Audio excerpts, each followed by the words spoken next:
of an African safari and may include animal kills and carcasses. Viewer discretion is advised.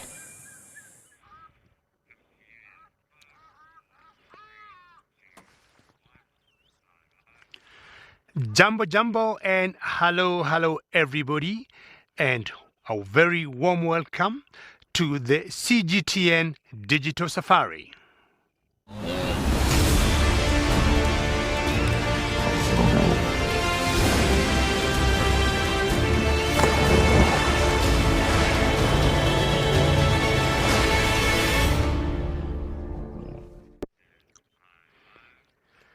What a beautiful morning to start with a herd of elephants here, and you can tell that is a cow and her young one, and we got some perfect light this morning, and we are coming to you live from the Maasai Mara, and this is a whole herd of elephants here. Is a family that we know is a family I've been following, and actually the other day I gave this family a name and I call it Missouri. I think that came from one of our viewers. One more time, good morning everybody. My name is David, and with me on camera today is Bungay.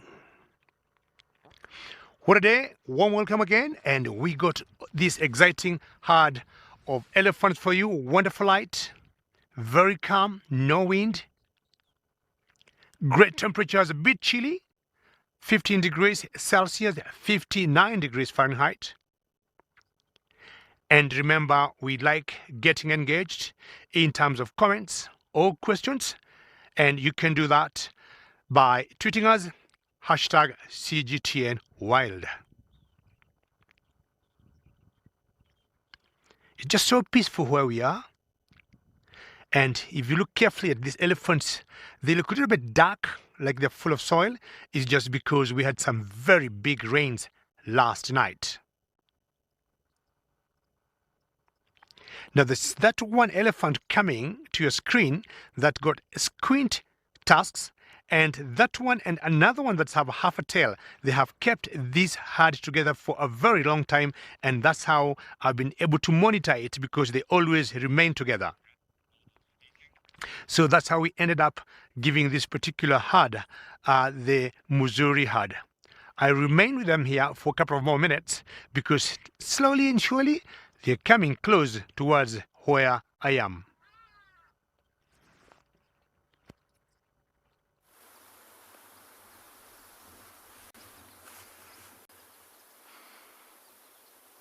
Good morning everyone, and welcome to and beyond Phinda Private Game Reserve. It's quite a windy morning, but still quite mild and pleasant to be out. My name is Grant, and behind the camera we've got Craig. And this morning we've come back, for those of you that were with us yesterday, to the place where Leopards saw that warthog that had been killed and dragged out of the mud wallow. And we've come across this lioness. She's not too far from where I assume the carcass to be. There's some dense grass and fallen over shrubs just to the left of her, and it looks as though she's dragged that warthog off into those, there we go, into those bushes on her left hand side. So there's no view of it at the moment. What we're going to do is maybe try get another view of her, because she has been facing consistently that direction. So we'll try and loop around, and hopefully when you come back we'll have another view of her.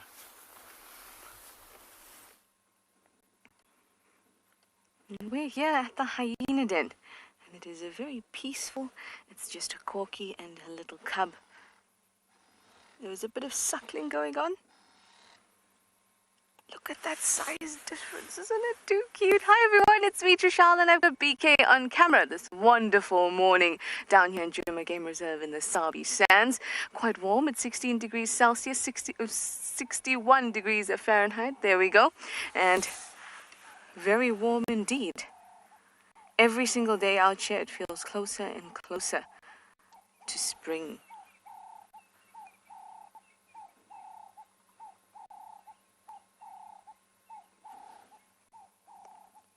And I'm glad that you managed to come through to see the cub, because that looks like Corky on her way out. She has left the building almost. I'm going to keep an eye on her. Hopefully she'll just kind of sit down there so we can still stay at the den. Look at this little thing. It's looking a lot more sturdy than it has the last couple times I've come to see it. Just sniffing around where it was suckling there. Oh, let's practice some scent marking. Oh.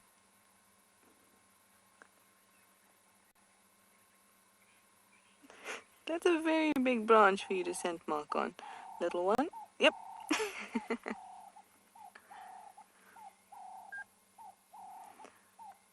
Luckily, Corky is still staying put there, so we can hang around until she decides to leave. This little one has other plans, though. Oh, in it goes, and Corky is moving away. Off she goes. Oh well, at least we got some spots this morning. A spotted hyena. Let's go and look for some more spots.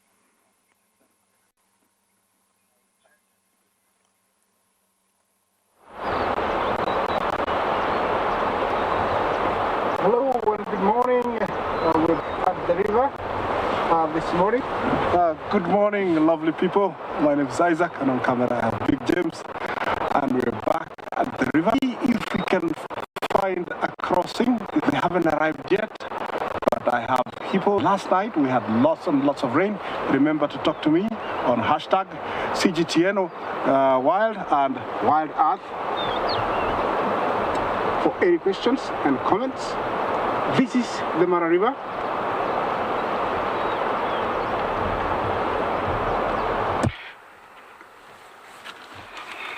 Last night we did have lots and lots of rain, and it was very unexpected. Just like everywhere else, it has become the abnormal normal to have these interesting weather patterns. Normally we don't get as heavy rains as we got yesterday.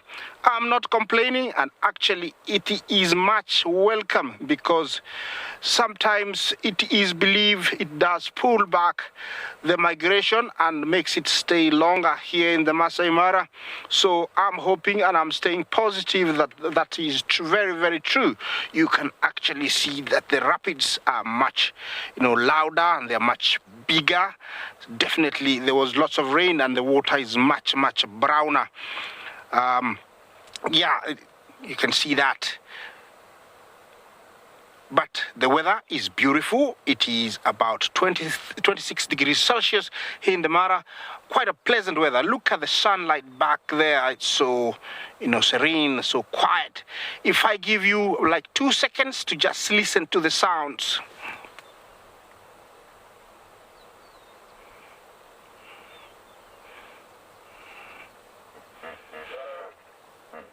Do you hear the sounds? And before I tell you more, maybe it would be nice to see something about the migration, learn about something about the migration, because this month, this time of the year here, it's all about the migration, which, we'll be sharing lots and lots of, information about the migration. From the southern plains of the Serengeti, over 1 million grazers move northwest through the western corridor, gathering along the banks of the Grumeti River. Once the chaos of the rut comes to an end, the herds gallop north once again. In time, more than 2 million animals amount to feast on the abundance the Mara has to offer. But the reward of the red oat grass does not come easy. The zebra vanguard is the first on the banks, taking the plunge into the treacherous Mara River in order to reach the untouched long grass plains on the other side. Not only must they face the turbulent waters, but also the crocodiles, gliding through the rapids in anticipation. Then comes the body of the migration, the thundering herds of the white-bearded wildebeest, with their bleats echoing through the landscape while in search for greener pastures. Hunger. So too are the lions of the Mara, who patrol the banks of the river. The risks are known, but the herds are determined. All must make the leap. Some will fall, but for the survivors, the lush greenery that awaits is bountiful. And then, as is nature's way, it comes the time to cross the river again as they continue to follow the life-giving storms and nourishing plains.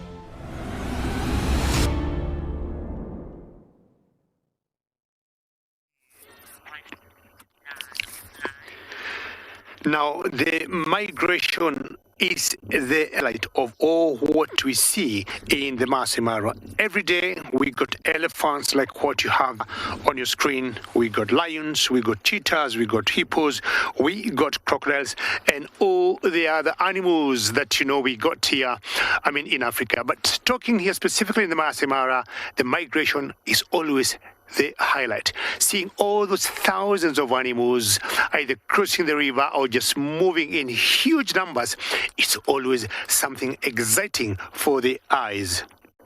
Now, it's so true that what goes on during migration is the cycle of life. We'll have predators bringing down prey because they also need to survive. Occasionally, you get some people getting very sad, oh, lions are killing zebras or wildebeest, but this is exactly how the food chain works. I've stuck here with my herd of elephants, and you notice during the migration, the elephants tend to stay a little bit away from the wildebeest. Elephants are very gentle, as we know them. You look at them. Some parade of elephants.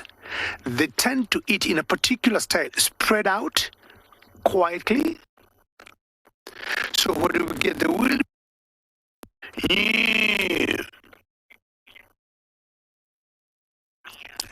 Leo, how long can an elephant survive without water? Leo would say it would depend, one, on the age of the elephant, and also if the elephant could be having a calf maybe or a baby, it may need to drink. But I have seen, or we know, elephants ideally will drink every other day.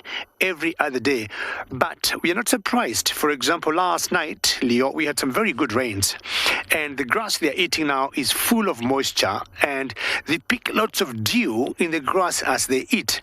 Would not be surprised them going even for maybe 2 days without drinking if they're going to keep the same feed. But the month of January, February, March, when it is dry and we don't have much rain, they'll always eat whatever is available, but they have to make sure every other day they will drink. I'm going to continue enjoying this beautiful sight of these elephants here for a few more minutes before I move on.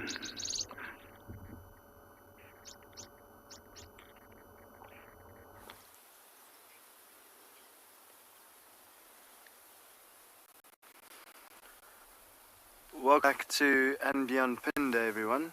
We've looped around to the other side of the lioness, and we've managed to get a really awesome view of her.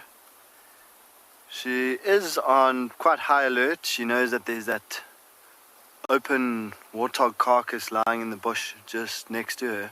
So and as I mentioned earlier, it's very, very windy.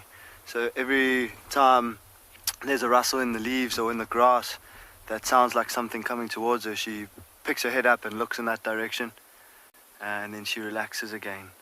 But if you have a look at her paws, you'll see that she's still got quite a bit of dry mud on her paws. And what actually happened was she caught the warthog while it was lying in the mud wallow, and she had to reverse and drag the warthog out, and she left these really deep imprints. The mud going, you can see just like almost a quarter or half the way up her leg. So she hasn't quite gotten around to grooming that off. You can also see there's a little bit on her back legs and even on her cheek. So it was quite a messy ordeal that she went through yesterday, but always worth it. and she's just getting some rest now. You see there, that's what she's been doing for as long as we've been here. Every time there's a sound that could potentially be a threat coming towards her, she pops her head up and has a look.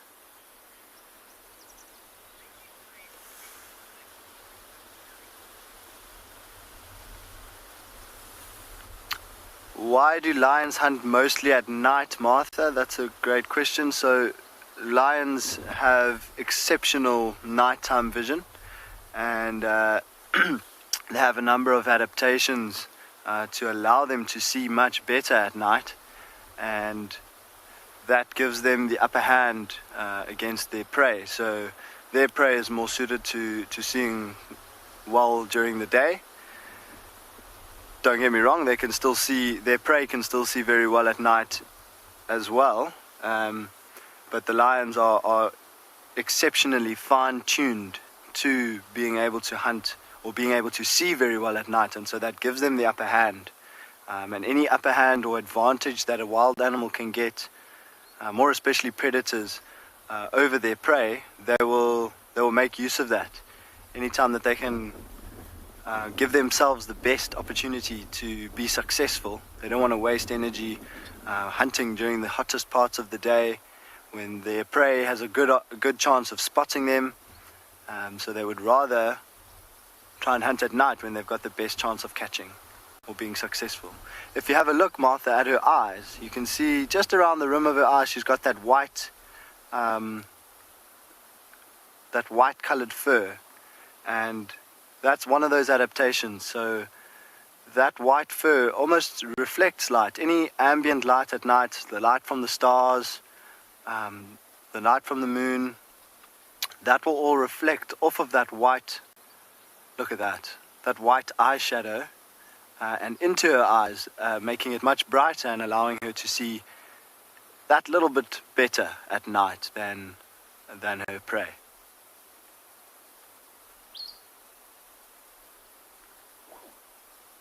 I love that little look over the shoulder. So it's quite interesting. I was just saying to Craig, this lioness hasn't been in this area with the pride even for a very long time. So completely out of random, she's come in this direction. Maybe for a bit of peace from the pride. Maybe she wanted one of her own kills to herself and not have to share her hard work with the rest of the lions. But while we try to figure that investigation out, we are going to sit here and see what she gets up to. Perhaps she goes back to the carcass. But yeah, we're gonna stick around here for a little bit longer. Yeah, I mean, I would think that's a very kind lioness to come and meal with the other members. Hunting of lions, it always changes with the season, and especially here in the Maasai Mara. Currently, it's all about wildebeest and wildebeest. Yesterday, we saw some hyenas that were eating wildebeest. Now, when the wildebeest are gone, they are left with not much choices, but like what you see on your screen. And these are the African Cape buffaloes.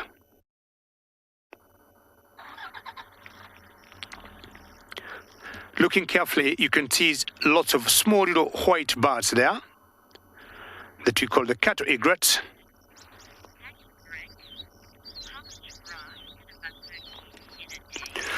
Patrick, buffaloes eat about, I would say, 30 kilograms, or about 60, 70 pounds of grass in a day. They're not very good eaters because you'll get them getting very bulky grass. But what they also do, they may eat as much and also drink as much. Buffaloes, just like cows, tend to drink so much water. I have noticed, to me, they sometimes drink more than they eat just to help in their digestion. In the front of your screen, the foreground there, you can see some zebras. And elephants we were watching earlier, they're not very far from where we are, but I'm very, just very happy to know we could be in such a place having elephants, a nice set of elephants behind us, some zebras, and some buffaloes at the same time. Now, look carefully And you saw the buffaloes were like eating the tall, dry grass. But here, the zebras tend to go deeper to the grass, and they want, or they're picking the grass that's much softer and much greener, closer to the ground. So buffaloes, you say they're bark eaters. If you look carefully, they're just mowing and grazing as they move on. Now, the cattle egrets that you see there, what they do as the buffaloes move, they disturb the grass, and you have so many insects jumping up and down, and that is what they catch.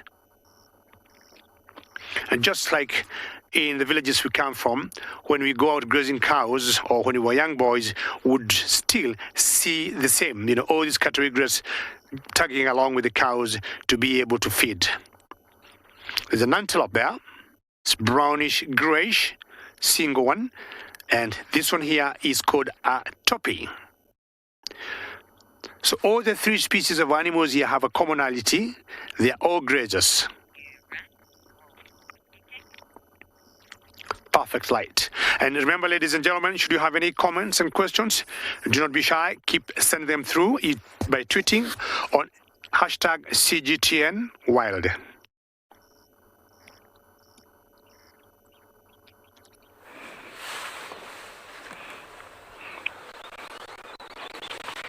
Welcome back to the reef, and over here the hippos are lazing.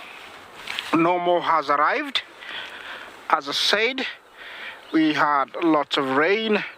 It looks like it's going to be very, very green in the next coming days. It is much welcome. What do you see there, James? Do you see anything, or is it just a Lorocosaurus? There is a bird. A water bird, you see off to the right there. I think it's a common sandpiper, quite a distance away. Oh, what is it? Can we have a good look? Maybe I'll have to have a look with my binoculars, if you allow me, quickly, and see what it is. No, it's a water thickney, and it's having a bath. Look at that. Yeah, you don't see that always, a water thickney. This is a very interesting bird. It's got very thick knees, hence its name, water thickney. Yeah, is it gonna do another dive in the water? Maybe it's been careful. A small crocodile could attack it. That's a very big meal for small crocodiles. Mind you, we rarely see young crocodiles, although they are here. Maybe it's a part of where they grow up that we don't see, but remember, crocodiles are cannibalized on one another, so that's why maybe we don't see young ones. Also, they're really hunted by big birds of prey, monitor lizards, even birds like, those marabou storks, yellow-billed storks. If they come across those little guys and herons, they will eat them. So we don't see very many young crocodiles for some reason. We just see when they're about 9 feet is when we really see them. These are inhabitants of the water, and looks like they're trickling down one by one. It's already 2 of them here, but mind you, by the time we stop the river feed later on in the day, they might be more than 10 or 15. They are very abundant in this water, and I'm sure the rains will be very welcome.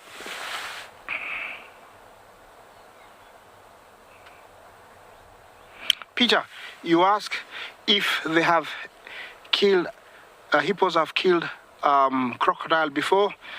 Well, it is not very documented, very much, but I have seen casualties of hippo attack, crocodiles, and the one I saw was a medium-sized one. It was about 11 feet. This is a few years back. I don't know what really happened, but he had a very big hole in the middle of its back, And for sure, where it was, I knew nothing would have attacked it because we don't find humans this far. If you are found on foot in certain area where I am, you'd be considered to be trespassing and you'd be a poacher, and it is a serious offense. So I knew it wasn't a human, and definitely it was hippo. So that was my first casualty.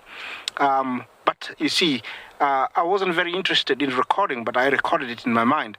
But I'm sure there are records of them being killed by hippos. Hippos have got these, huge, canines, almost about, they are overgrown in sizes actually. They look very sharp, and they're always sharpening one another. They're almost 1 foot long, and with 150 degrees gap, they are able even to bite the largest crocodile, into two. Can you imagine an animal weighing 2 tons biting an animal weighing 1 ton? That it has no chance. So definitely there are casualties. They are not always recorded, and when you die in these waters, you don't last very long. There's fish, there is other crocodiles, so they are not evident everywhere, but definitely they are.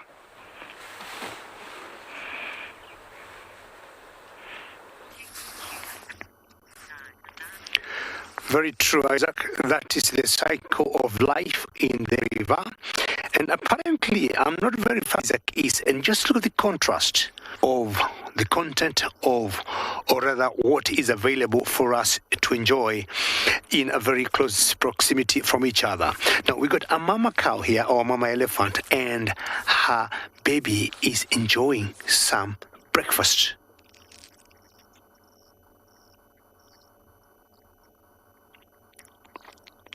Now, it's very interesting, I would say, because both of them are feeding. The mother is feeding and the calf is feeding at the same time. How wonderful is that? If you listen carefully, you can hear the ellies or these cows pulling the grass off the ground.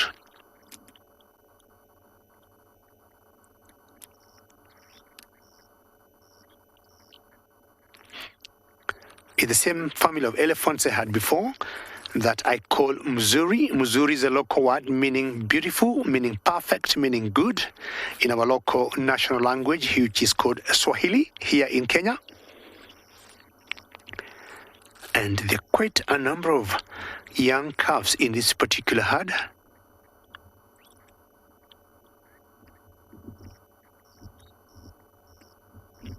And you can just hear them getting that grass off the ground.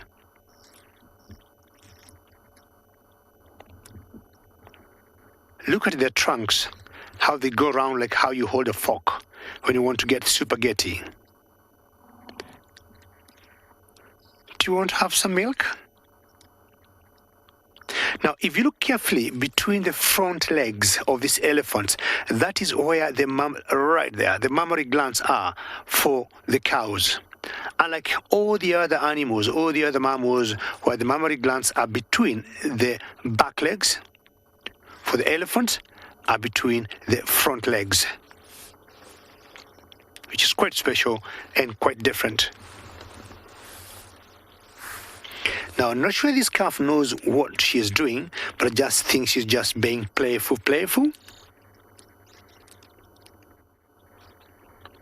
And haven't yet learned on what to do with the grass. But at this age, she's definitely not qualified to eat any hard substance, but just to feed on the mother's milk.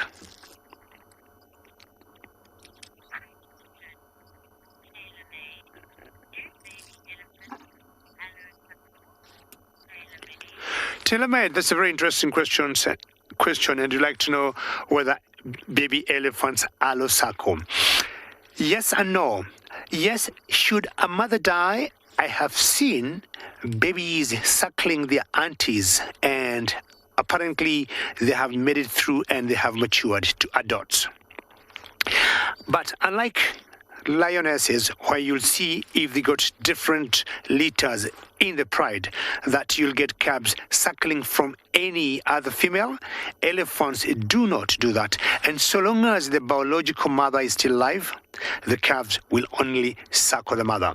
But we have seen accidentally, or if something goes wrong with the mother and she dies for whatever reason, we have seen the auntie or the sister of the mother immediately starting to lactate, and the calf will suckle to maturity. Now I'm looking at this particular elephant here, finding out. You see the one on your screen there to the right? It got squint tusks, and this is how we ended up giving this particular herd the name. And then there's another one that we haven't seen as yet this morning that has a short or half tail. So I'm staying here a few more minutes and then thinking of going to look for some giraffes, because we have done very well with the herbivores for the first few minutes.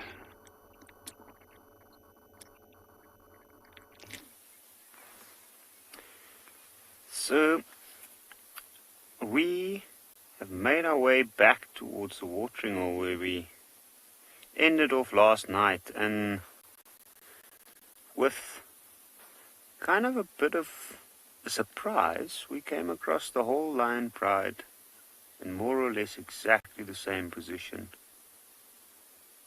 And you can see it's a slow start this morning. Some heads up. You can see most of the rest are laying down. The small cubs are there at the back as well.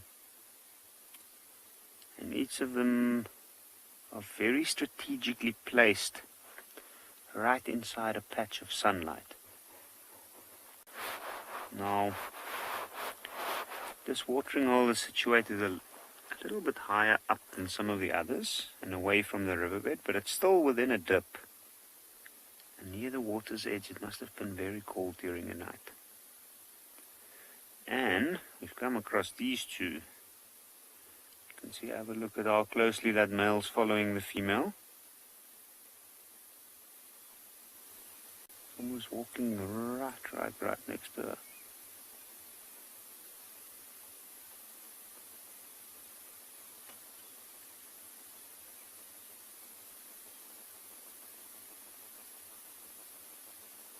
He looks confused. I thought he was going to try his luck.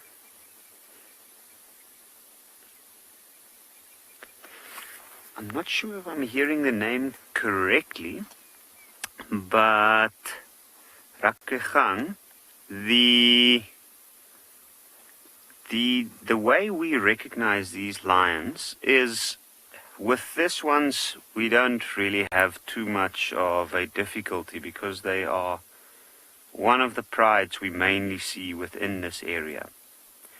Their territory almost entirely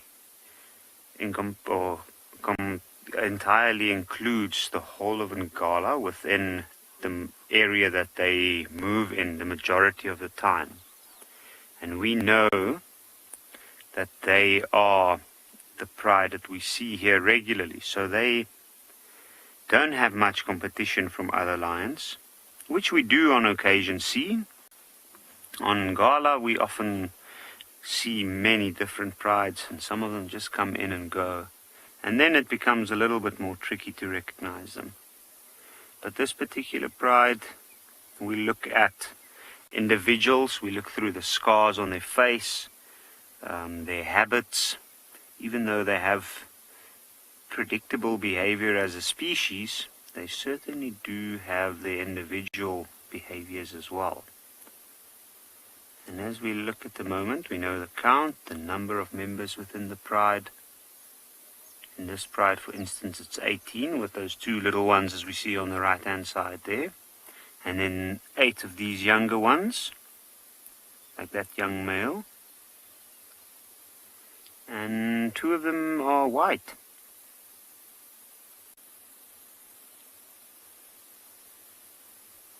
And at the moment, there's not too many white lions in the wild that is from existing genes.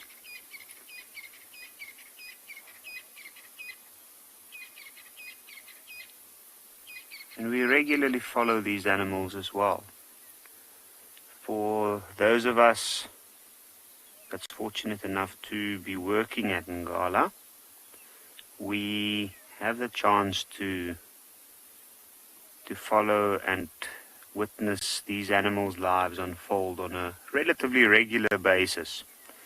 There's a big part of it that we still don't understand or see. Once they move off the reserve, we're not able to follow them. We don't see the behaviors they exhibit there. We kind of miss that part of their story as a whole. But we did see them grow up over the last almost 2 years. Like this guy here. He's approaching a 2-year mark, and not long from now. You can see he looks quite proud in his posture. He's definitely just sitting basking in the sun. And he's got his head held up high. He's checking the area out, everything moving around here at the moment. Now there's some hippos in front of him in the water. And that's what's catching his attention, as well as the lots of different birds. They know that near the watering hole anything could come down at any point.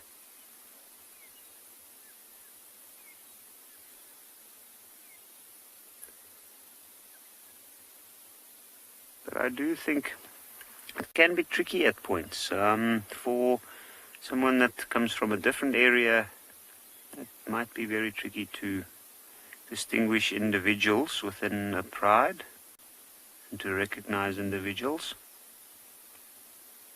And even myself, I often ask myself the same question as some of the viewers might, in terms of how do you recognize these lions as opposed to a different lion within the area.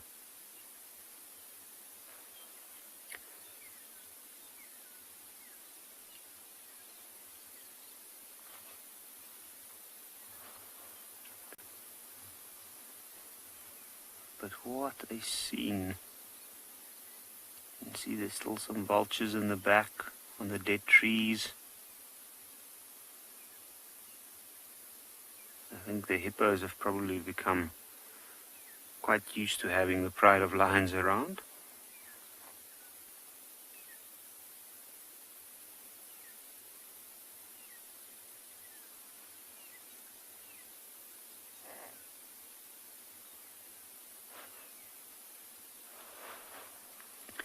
I think let's have a closer look at lion families.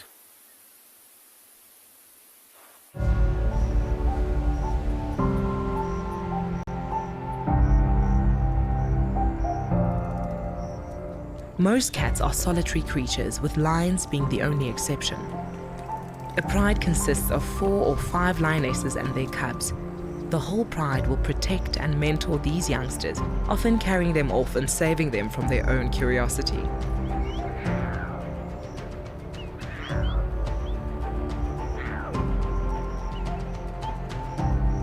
Bonding between the adults and the cubs often shows these cats' cute and cuddly side.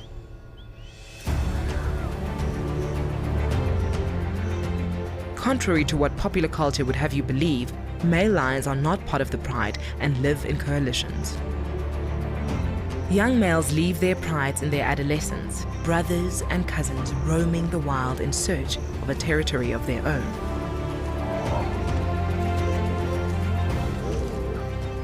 In time, the males settle and look to fortify their feline lineage. Although lazy when it comes to finding their own food, males have an endearing bond with their cubs. But conflict is never far off, as stronger youngsters are always on the horizon, lying in wait to take over territory and claim a pride for themselves.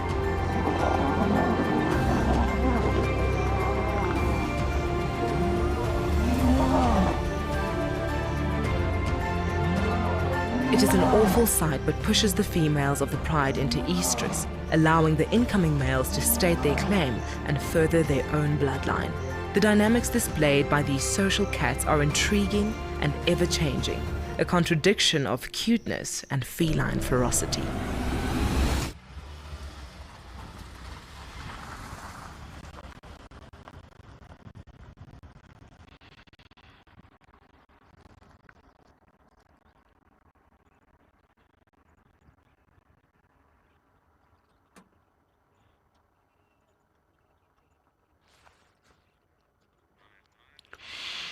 Well, it's very interesting how males and females in the social structure of the lions differ. Now, the coalition of males keeps changing. The dynamics keep changing every other, I would say, few months and sometimes every other few years. But the prides, they remain the same throughout. The females with the young ones, that kind of structure does not change. You'll see once in a while when males get bigger, of course the females will get them out of the pride and they'll just be shown the door for the very obvious reasons. We're talking of making sure there's no inbreeding, with the sons mating with their mothers. Although occasionally we do see that. But if that does not happen, the dominant males will come and give a hand to the females, and they'll just be shown the door and out they go.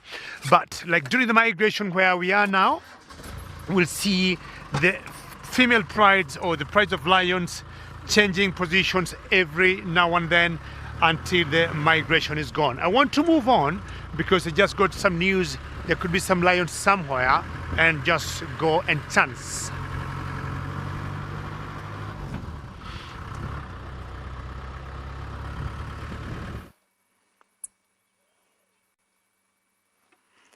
I've been watching this lovely impala herd. I was trying to get some clues as to the presence of predators. I see that 2 males in this herd have broke. They're running through. That one has just 1 horn. It looks like a unicorn. That one's broken off right at the base. Of course, he's hiding from us. Oh! He is very full of energy. Perhaps he's compensating for his one-hornness. But it's broken off right at the base. This one is broken off at the curve.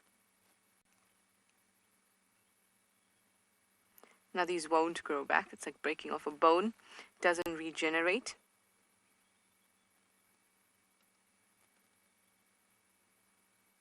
Although cells will close the wound up like you would if you had a broken bone or you broke your leg off, but it will not regenerate. I hope we get a really clear view of the one-horned male. Oh, he's coming around. No. Patty, you'd like to know if impala have nerves in their horns? They do. They have blood vessels and nerves, so they'll be able to feel if it breaks off. And I can only imagine how painful that must be. Because it's not just breaking, it's breaking off. So if you've had a broken bone before, you know how that feels. But I can't say I've ever had a bone broken off and then open and exposed to the air.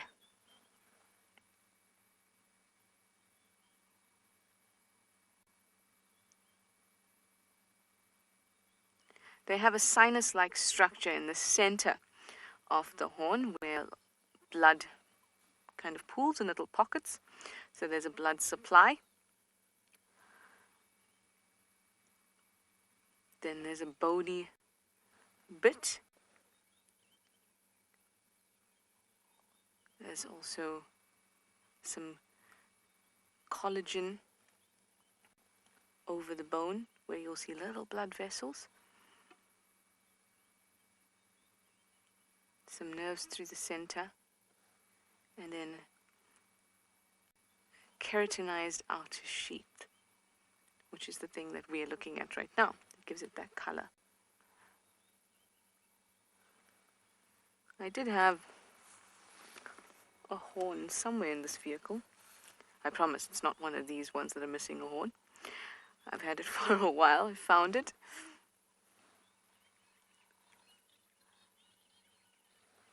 If I manage to find it again at camp, perhaps, then I'll bring it on drive this afternoon. All right, Unicorn Impala, we want to see you. The one had a really clean break right at the head. But horns grow from little kind of nods on the head, little buds, where the growth process begins. And those buds are still on his head. But the horn is completely off.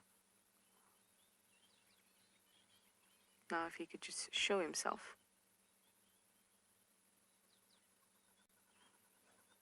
Let's go a little bit forward to try and get at least one view, or one good view of him.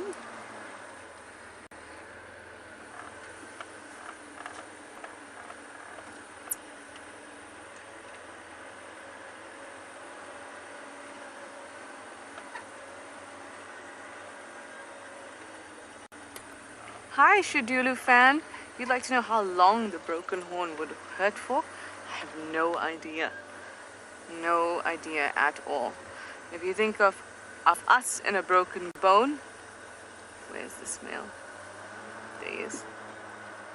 Just got his head down there. If you think about us and a broken bone, we're looking at anything from 6 weeks to about 3 months before you can use it properly again. But I have no idea because they don't have access to the type of care that we do. So I have no idea how long it would hurt for. Can you see there? That bud is still there, but that horn is broken right off.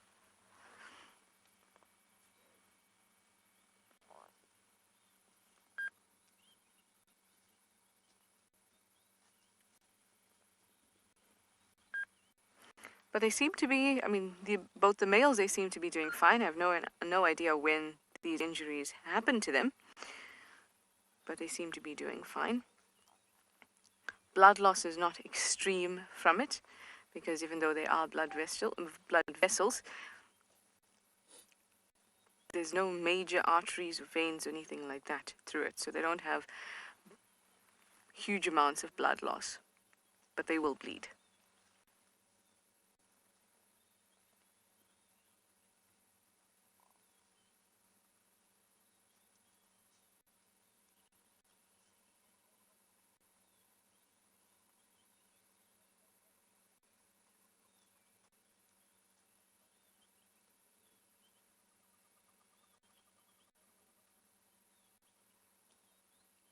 Well, they seem to be very peacefully eating. No signs of a predator.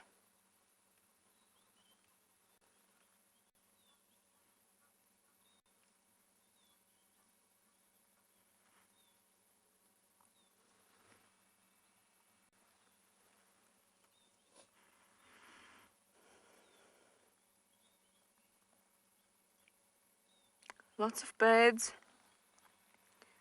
It's a strange, noisy, but peaceful and silent kind of feeling. I can hear a squirrel.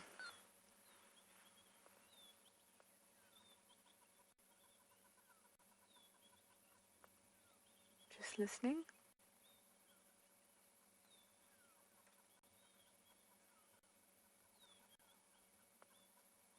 It stopped alarming. Heard a squirrel alarming, but they're notoriously unreliable.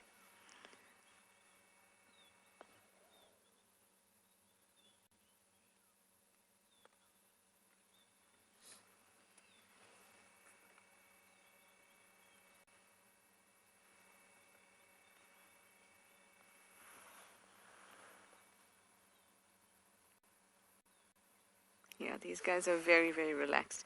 They're grooming, they're feeding. Well, while I'm here, I want to show you my favorite tree on the property, just because it never gets enough attention.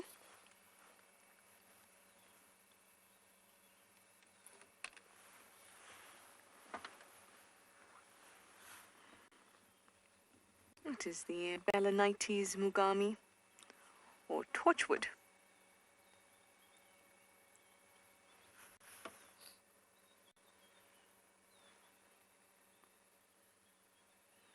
You can see the fluted trunk with lots of lichen growing on it. And as it gets damper and damper, that lichen grows quite amazingly and all over. And you get this awesome fairy tale-like effect on the tree.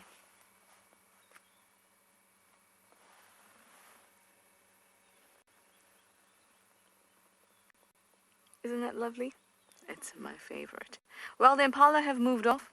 Luckily, the tree hasn't grown legs and moved off, so we'll be able to see it all the time, or more often on drive. And I am going to head off and see what that squirrel was shouting about. Good morning, everyone. It has been a while, and it is great having you with us. It's Swala Kalahari Reserve with David on camera, and I'm Dylan. It's been a topsy-turvy past couple of days. That I can tell you that right now, for various reasons. One of them being tech challenges. We've been having some very, very hot weather, which I think has been playing havoc with our signal. So if you've been missing us, we've been missing you just as much. I can promise you that right now. But as I say, it is great having you back with us again. We are in fine form, good metal. And still 4 shall be checked, which is brilliant. Very, very good news at this time of the morning. And I'm just really sorry that you weren't with us yesterday afternoon, or that we actually rather couldn't be with you yesterday afternoon and the day before. We had insanely cool sightings.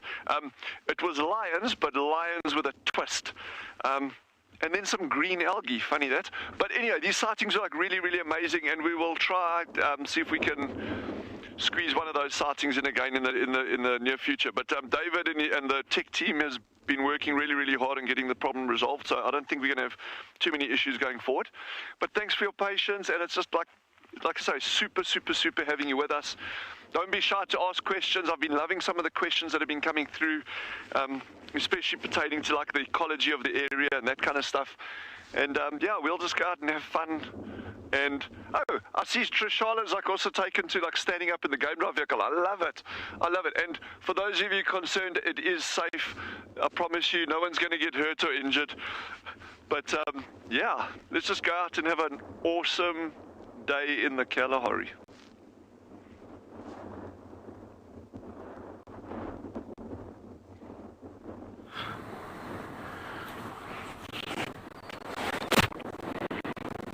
Welcome back to the River Stake. I am still here. Nobody has shown up yet, but it is not always what it seems. They might turn up any time.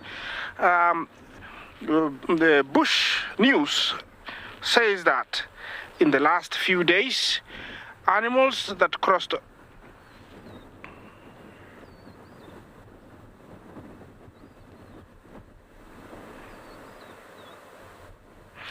animal life. Did you say hippos are lazy? I think so. That's what you said. Why are hippos lazy?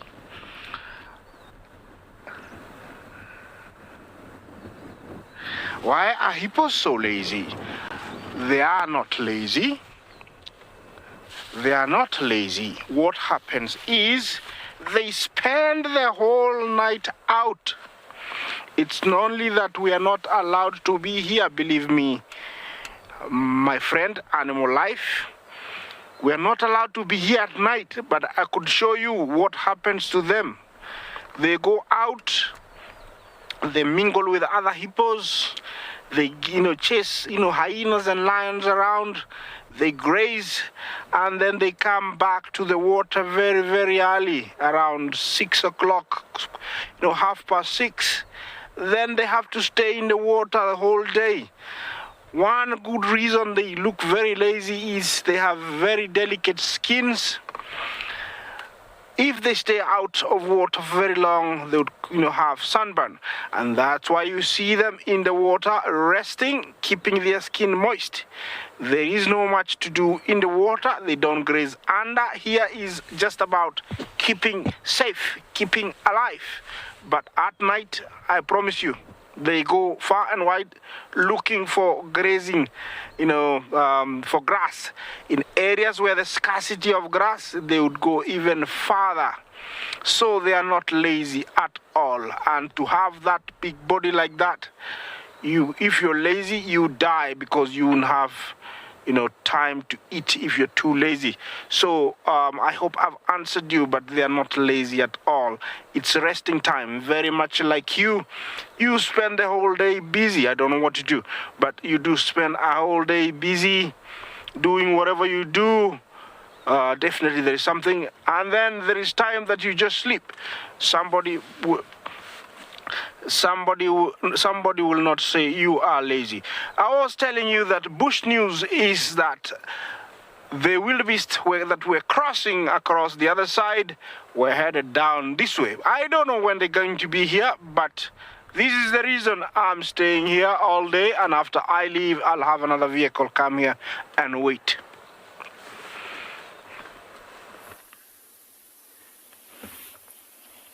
And have a look at those three. Oh, you can see the mother's just lift up her back. And quick paw in the front. Looks like she's busy licking that little cub. That is pretty amazing what we saw there. So it looks like she's not keen on feeding the little one now. Now the reason for that might be that they have been feeding for quite a while, and maybe those sharp little teeth has been hurting the mom, so she just takes a little bit of a break. You can see the lifting of the lips. It means that there's a bit of a communication session going on, and the little one's just showing its frustration with not being able to drink some milk.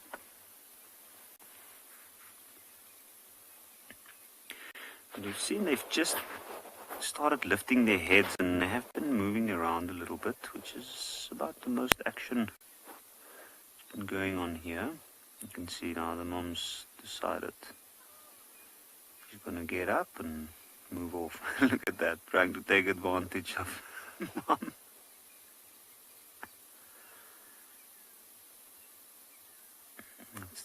Looks like a young female. And maybe the mother's decided it's time for herself to go and have a drink.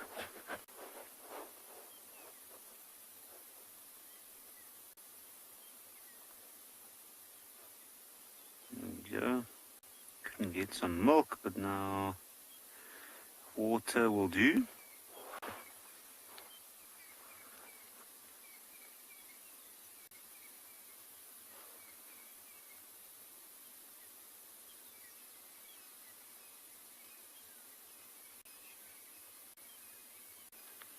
Now once they are done there, I'm pretty sure they're going to go lay back down in the sun. And myself and Gerrit will sit here for a little while longer and see if they do get a little bit more active the rest of the pride.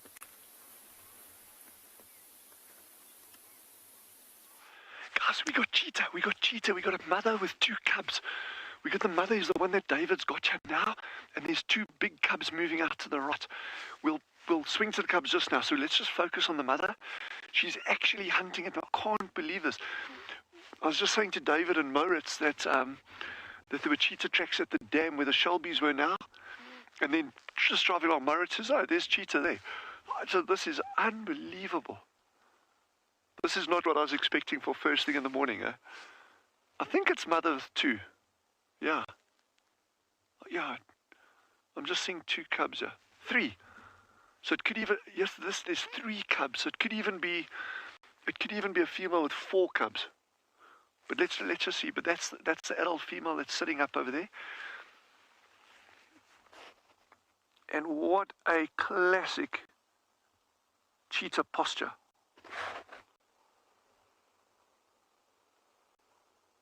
Just out of okay, there she's moving now. Just out of interest, it looks like, and I don't have a huge amount to go on here. It looks like a fairly old female. I'm just kind of going on general condition. She's looking a little bit grizzled, but also her ears are quite tattered compared to some of the other cheetah females that we've seen out here. So, wowzers, man, this was not what I was expecting.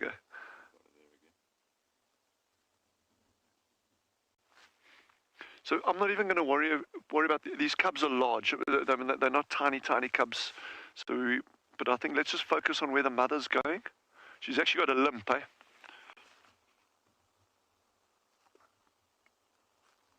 What a beautifully. This is a stunning cat, and I'm just seeing like some different things here. It's like it just appears that the spot pattern on this particular animal is quite dense. Again, I don't have a huge amount to base that on, but we're gonna just try to stick with this cat a little bit. You'll see she's coming out past that big tree now. Well done, David. Look at, oh man, this is so exciting. Just gonna swing round to That's fine, yeah. There's a in the road, go check in the road there, look at that. Oh, look at this. Oh my goodness. Oh my word. Jeez, like I am blown away. Yes. Sorry, don't worry about the pole in the way. If it wasn't for that pole, we wouldn't be able to broadcast anything, so it's a necessity. But this is just, I am stunned. I'm absolutely stunned. And it just drives home the fact, you can be walking in Central Park in the middle of New York. You could be walking in a woodland in Frankfurt. You could be looking outside your balcony somewhere, wherever you are in the world, and you can see something incredible when you least expect it. Okay, Mom is now trotting to catch up. We're going to just stay there. We're just going to stay. She's going to cross the road shortly. Let's just give it a second. Just bear with us, and then we will turn the vehicle around and we'll go back that way. There, she's going to cross shortly. Just slowly, catchy, monkey, or cheetah, whichever you prefer. They both. There you go. There is she. Oh my good. What a beautiful cat. Oh my word. And you can hear I'm hearing the shelbies calling. So now the shell ducks are like, now, hey, we did not sign up for having 5 cats at our waterhole this morning. This is amazing. Okay, let's go back that way, guys. Come. Moritz, David, good spotting there, gents. This is what I'm talking about, man.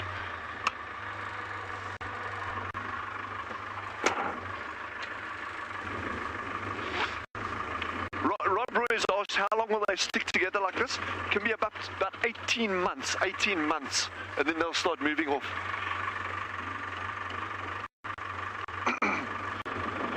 You'll recall that single, the female with the 2 cubs that we've seen, she was always super relaxed. These ones are less so. Okay, there's one on the dam wall.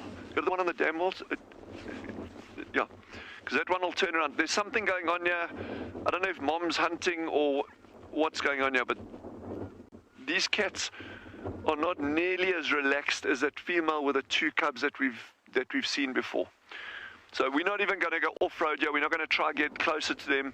We know Mom is probably at the water here, and the other cub has gone back to her. The other 3 cubs have moved off. I don't want to go around there, because all she's going to do, she's just going to pop back over the dam wall and disappear. So we'll just watch here. There's a cub that's going to come out here now behind this green bush. There you go.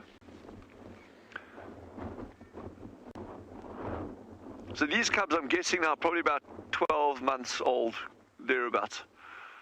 I'm just going on body size and that kind of stuff. So they've got a way to go yet before they're independent. But yes, what a now I can retire. No, I'll give that 4 years. I'm just kidding, people, please. I'm never gonna retire. But one day when I'm big, I'm gonna work in this place. Just what a morning, what a morning. It's just started.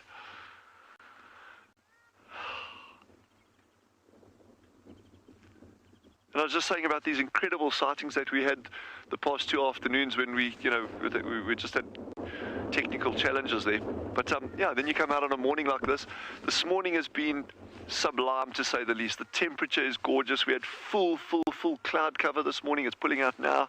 So the temperature's been warm. It creates this inversion layer, traps the heat under the clouds.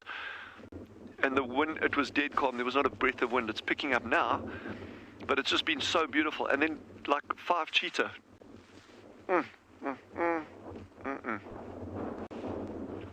So we're gonna stick with these cats. We're not gonna go anywhere. I just want to see if we can get a little bit of a better or another visual there for you at least. And yeah.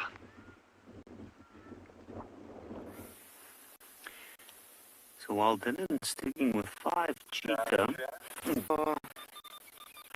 having a look at the lionesses that's just gotten some extra energy.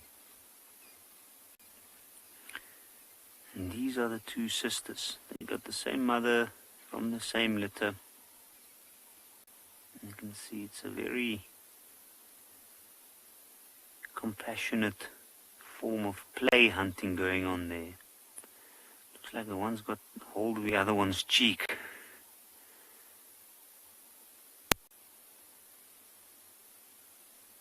It's almost like a bit of a boxing match where they're feeling their opponent out,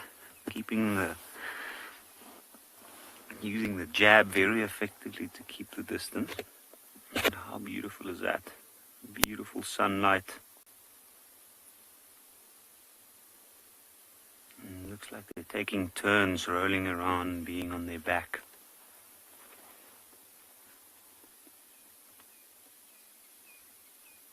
Now, over the last day, they haven't really been using a lot of their energy. Dale, good question. Do cubs experience teething like humans do? Yes, they do. They usually do within the first couple of months after they're introduced to the pride.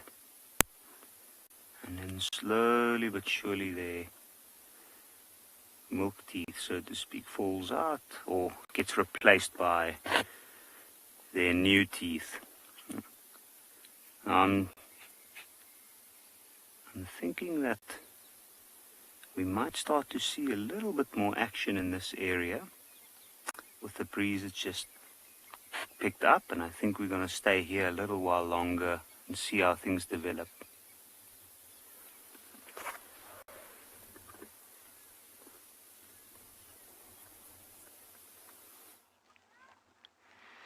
Can you even begin to imagine how amazing the sighting is that we're witnessing here? Okay, but you can see how nervous the mother is. The mother is the one on the left-hand side. She's super nervous, nothing like that very, very relaxed female with the 2 cubs that we've been seeing. But what a sighting to see 5 cheetah in a row drinking water. This is just superlative on so many levels. She's a very nervous cat. You can just see that behavior completely, eh? Very, very different to that, the female 2 cubs that we've been watching. Interesting, it's almost like she's worried about crocodiles. Eh? No, there are no crocodiles here, girly. Okay, that is not PC. Cub, go drink water, do something else. Wow. Wow, wow, I cannot believe this. And then we had like the shell ducks floating past in the front. Yes. So those cheetah won't be any threat to the shell ducks. But the shell ducks, you know, they're just seeing a large predator moving along. They'll obviously be putting up a bit of a scene. But I'm totally blown away this morning by what we're seeing here. So the one thing on Swalu is this area is so vast. You know, we'll see cheetah repeatedly, animals that we don't even know. So I can't even begin to give you a figure. You know, if anyone asks, well, how many cheetah have you got here? I've no idea how many cheetah we got here. But it's a very good and increasing population. That's what we do know. So occasionally you just get these gems that are thrown your way. I mean, look at that. And all these little birds flitting in the foreground here, those ones that have just flown, those are sociable weavers, the ones that make those massive weaver nests. Oh, wow. This is just, what a start. What a start to the morning. There's something niggling me about that female still, eh? I just can't put my finger on it.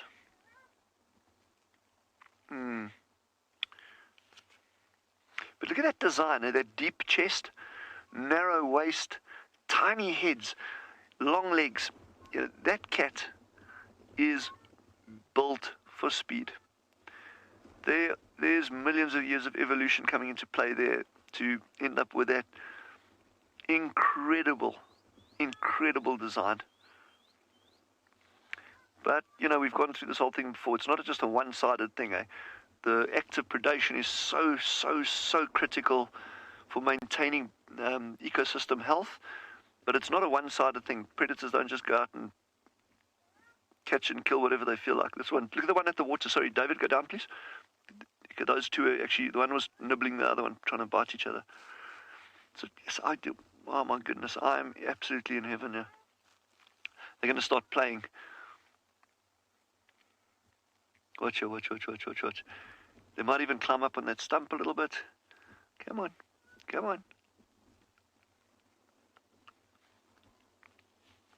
But they are hungry. They're in immaculate condition, perfect condition, but they are hungry. Yes, this is amazing.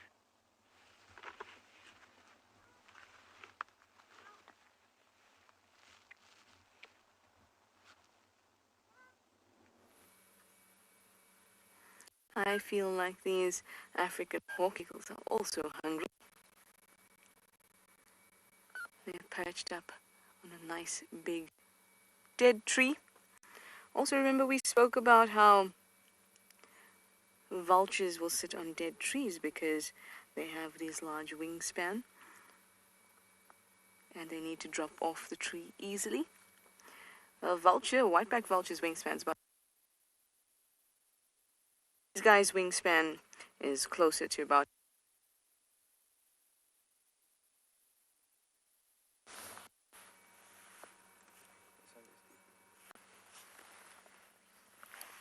I hope you can all hear me fine. Yes? No? Okay. You can hear me. So that large... I was saying that the wingspan is about 1.5 meters, give or take 20 centimeters. More like take 20 centimeters. So that's my height, pretty much. A little bit less than my height in wingspan. So they need to also perch on dried trees so that they can drop off easily as well to go into flight. But I think that they are beautiful eagles. Absolutely stunning. You'll see them in pairs most of the time. And they have really large feet and talons. I said they look hungry. It's because they're on the top there surveying the bottom, the ground. And they can see prey, especially when they're soaring high up in the air. They can see prey up to 1 kilometer away.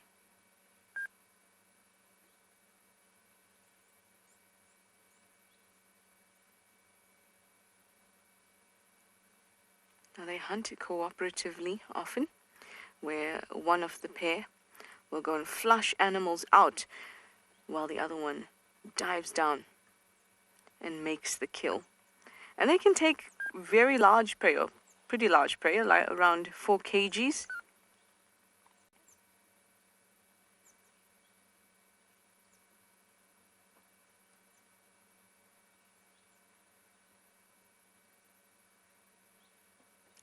They like birds, ground birds especially, small mammals.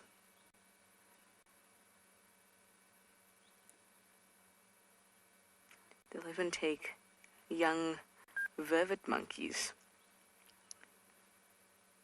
which I can only imagine what that looks like. Can't say I've ever seen it myself.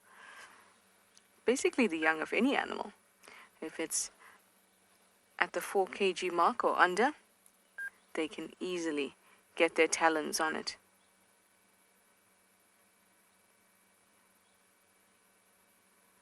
Oh, just shrugged its shoulders, or at least that's what it looked like.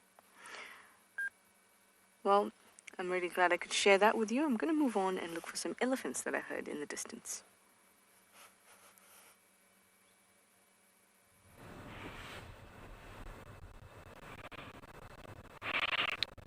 Welcome back to the reef. My 2 hippos are still in position. Very much allowed during the day because I don't know what they have been up to during the night.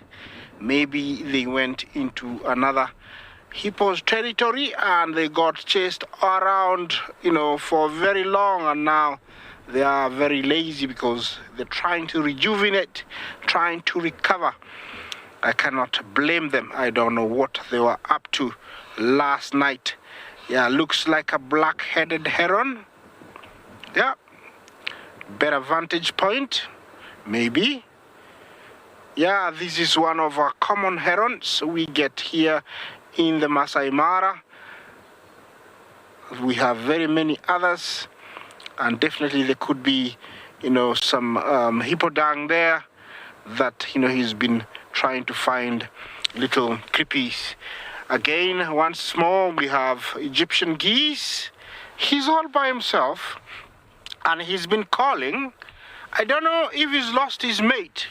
That could be very sad, but hear him.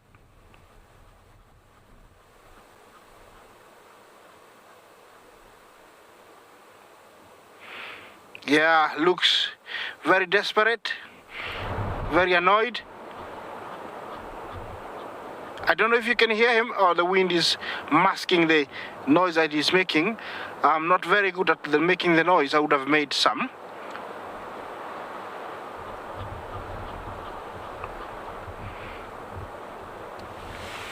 Yes, he is, I would say, maybe it's a she. She's very desperate. She's calling.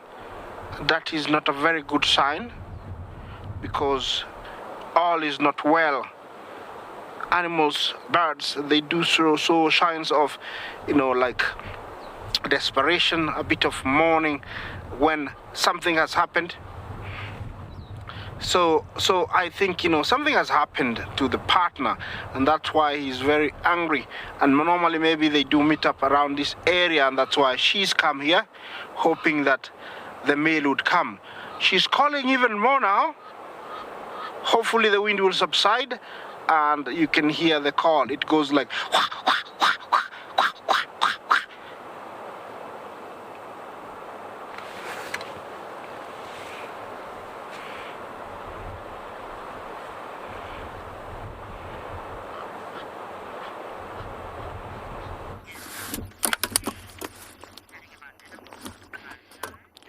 Very good luck to the Egyptian goose, and hopefully she or he is going to find the mate. Well, earlier you remember I told you I had gotten some news of some lions somewhere, and finally and luckily here they are. The young male there trying to play with some cubs, and this is a pride of lions that we call the owinos. And just sheer joy to watch cubs when they play. When you see any cubs of any predators, to me they are always very beautiful. You remember earlier Trishala had some hyena cubs at the den, and now we got some lion cubs. This group has 4 females in it. That's 1 young male you saw, 3 cubs or 2 litters, 2 of the same age and 1 little bigger, and they got their own dominant male that is called Olalashe. Are you going to play with your brother or your sister there? Let's see what you're going to do. Hide and seek. Ah, beautiful. Beautiful.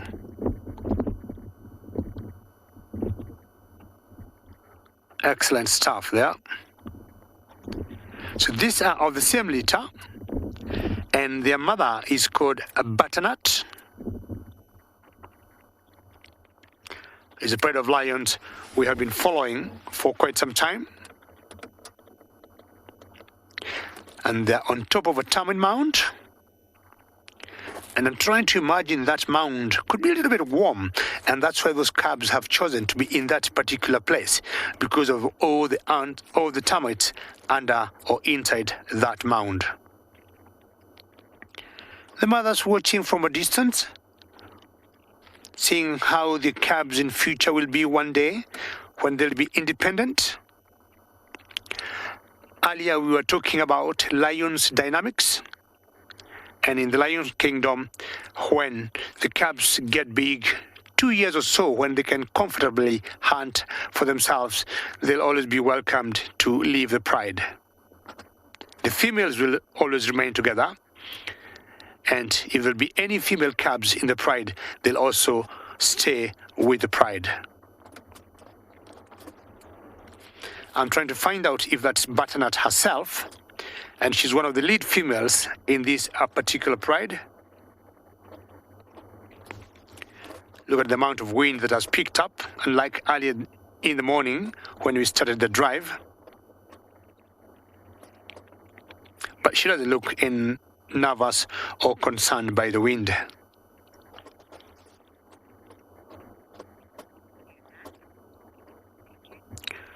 Rise up and shine. Not sure she wants to go and give a lesson to the cubs or maybe change her position.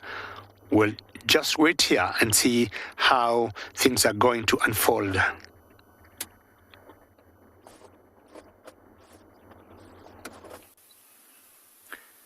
Maybe this lioness, she's also walking across, and they were, that you can see some of their heads up and looking up towards the northern side of this watering hole, except this white lioness. She seems more concerned with what's happening on the opposite side of the watering hole.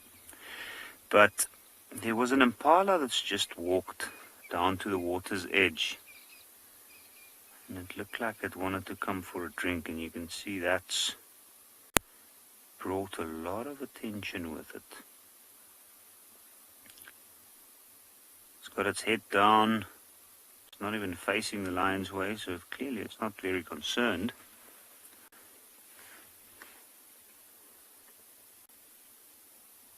And these lions have been around this area for more than a day now, so I think the animals have kind of gotten used to that fact.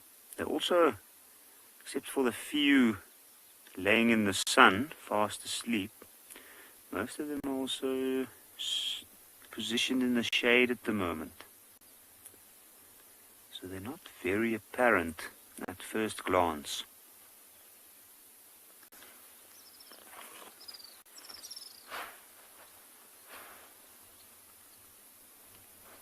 Now, where they are with their heads up, even though they haven't eaten and they've spent most of their energy digesting and then resting,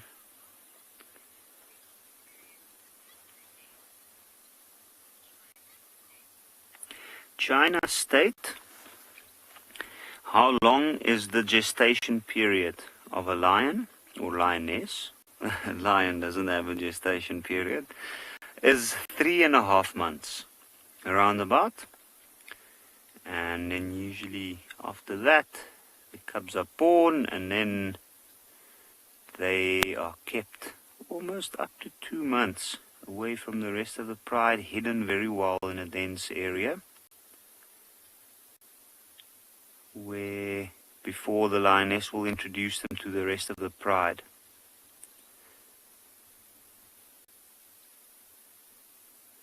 You can see now there's something that certainly draws their attention. Look at that lioness. She's out in the sun right next to the water's edge. Couldn't care less. She's been having a few good meals over the last few days, and what better place to relax and recover from the eating frenzy than the water's edge.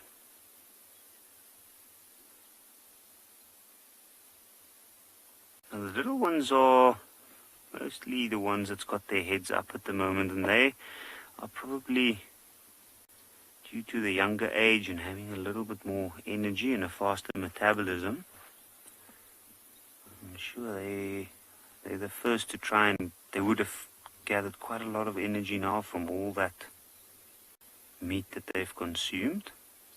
Now, here and there's been some movement this morning to try and get rid of some of that excess energy.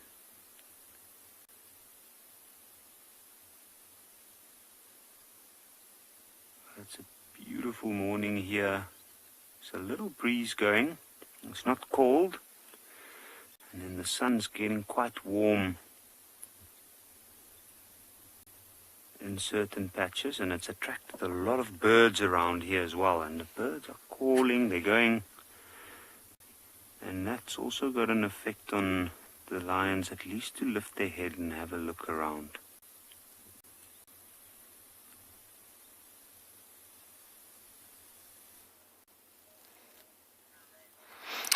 Good morning and welcome back to Ajuma Private Game Reserve in the Sabi Sands, everybody, where we've got some impala.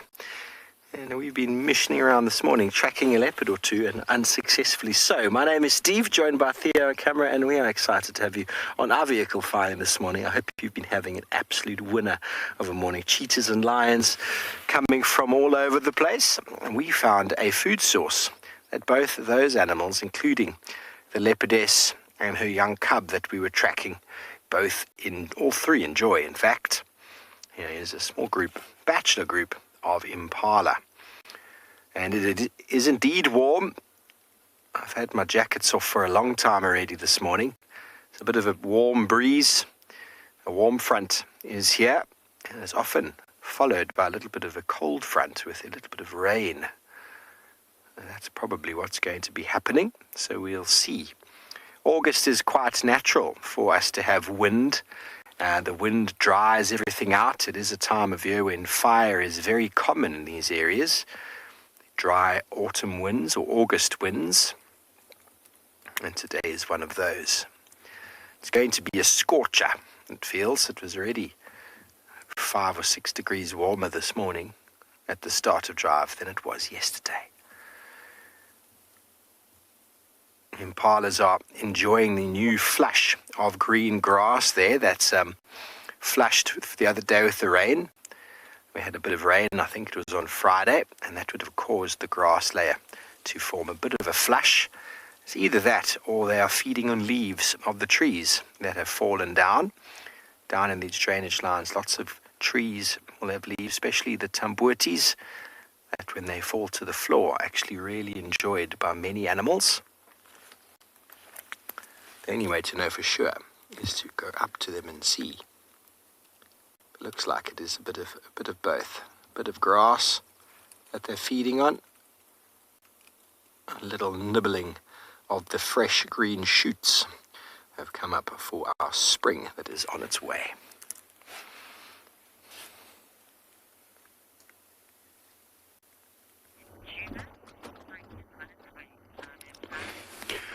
Well, last night, here in the Maasai Mara, we had a huge storm.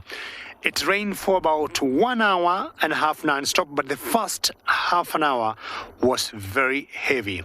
Now, back to our lions, and you can see the big guy striding in the savannah towards the pride. Time to mark territory or to have a pub break. It was very quick. Very majestic male there. I'm trying to imagine, he's saying, I'm looking at my world. I am the king here. I'm in charge. And nobody who can mess around with me. Maybe not.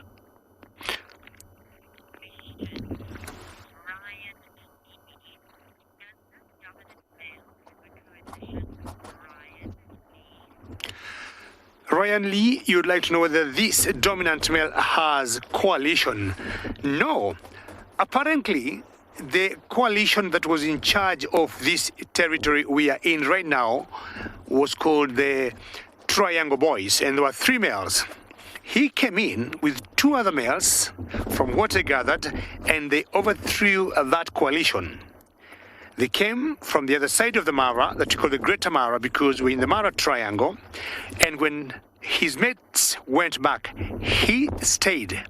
And you can tell from his body language, he just have to be sure, you know, the coalition they overthrew does not come back. So currently he is alone and he has no coalition, but I want to believe he's doing a very good job. And his name is Ololashe. He is very new in this area and not sure what happened to the Triangle Boys. Now, ladies and gentlemen, I want to give you a small little quiz this morning. It's our morning. Maybe it could be a different time where you are. And I want to ask you a question about the Lion's Kingdom. Now, we've been talking about lions, you know, the better part of the day. My question will be, 1, do lions or do the males roar? That's 1. 2, is it the females that roar? 3, is it all the above? So one more time, is it the males that roar? Or is it the females that roar? Or is it all the above? Please tweet and send us your answers using hashtag CGTN World or hashtag World Earth.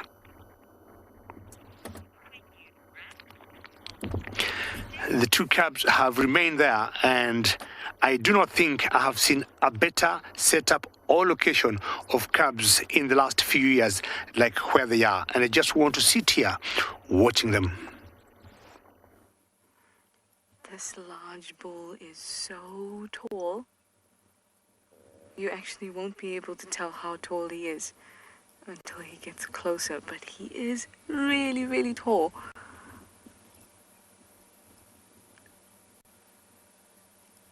A large bull at the shoulder is about 3 meters. I say he's full height, looks around 4 meters, maybe even a little bit more. He's hiding from us really well. I think large bulls are my favorites in the category of relaxed elephant sighting, because in the broad category of just elephants, it has to be baby elephants that I love. But bulls are so calm and relaxed and so slow and deliberate. It's almost like they carry their wisdom on their backs as they move. And because there's so much wisdom, it weighs them down. So they move slowly and deliberately. You see this in old cows too. But remember, a bull doesn't have calves to protect. So they're not very excitable. You'll get a must bull that goes a little bit crazy every now and then.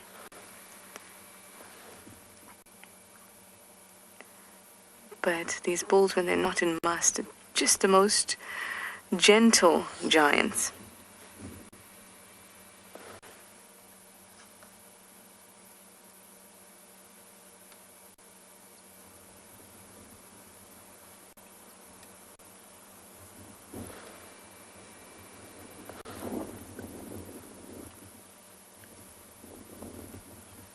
Oh, he's shaking a tree.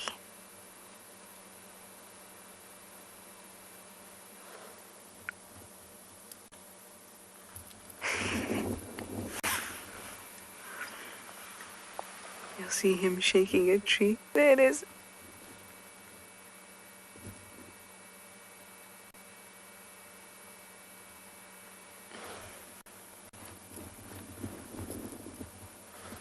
is moving further and further into this dense block. I'm hoping we'll be able to catch him on the road at some point. But at the moment, this is the best view we've got. Being so large, you really have to see them in the open on the road and in comparison to the vehicle. And then you'll get you'll be returned to your true dimensions very quickly. He's having a bit of fun with that tree. Alright, well, I hope he comes out onto the road. I'm going to swing around and see if we can get that view.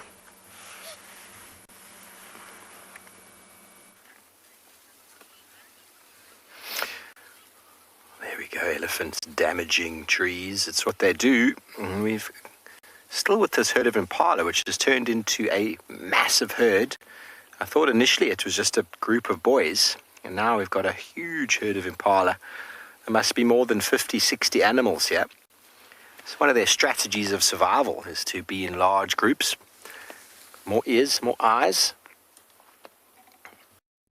And you can imagine, although, and I discussed yesterday, although elephant damage is very obvious, have a look at these fellows, these ladies walking through, pruning all the trees. Now, imagine any baby trees trying to grow, and a herd of this many impala walk past. Nearly impossible to survive. They're all jumping a little bit. The wind, as was discussed before, when it's windy, these animals rely so heavily on their ears for survival and for detecting predators. Oh, look at this one's leg here. Look at this one's back leg, Theo. Look at that back leg. Oh my gosh. I've never in my life seen it completely broken and tendon is standing out. Oh, sorry about that, but that is quite gruesome. Yet it's walking all right.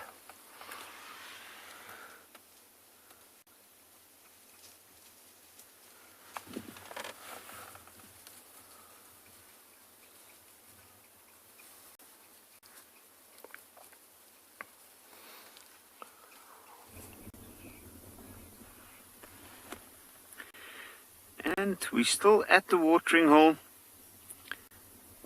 and as we were sitting here, we saw the lions suddenly got their attention pulled towards the opposite edge of the watering hole, and we saw this herd of elephant come down. Now, how amazing is this? It's almost same as last night, just during the daytime.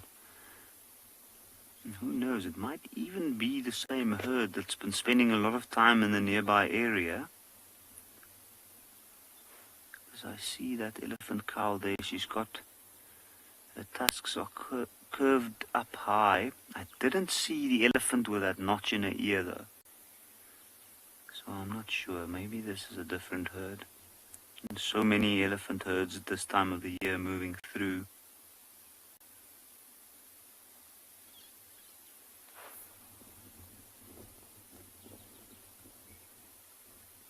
And they're a little bit unsettled, you can see, and maybe that's why they keep moving along the water's edge instead of stopping in one spot to have a drink. I think some family groups that might be doing that, but where they were further down, the wind is blowing directly towards them from where the lions are. And I think that might have had an effect. Maybe that's why they seem a little bit on edge and not as relaxed and staying at one spot to drink.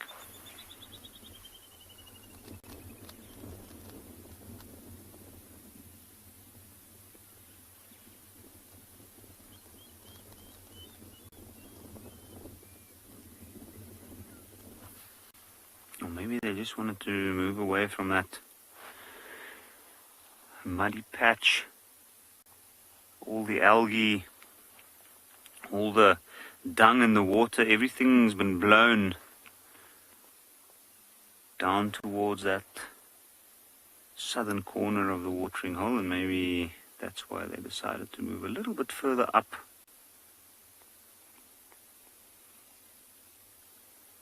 and drink from the water that's been cleaned by the wind, at least of the debris and whatever else might be drifting at the top or at the surface.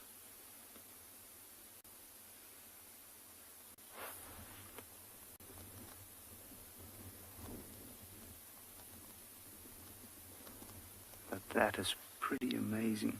15 elephants. You can see they standing in these little groups, like separated almost by a gap in between, and it's quite clear.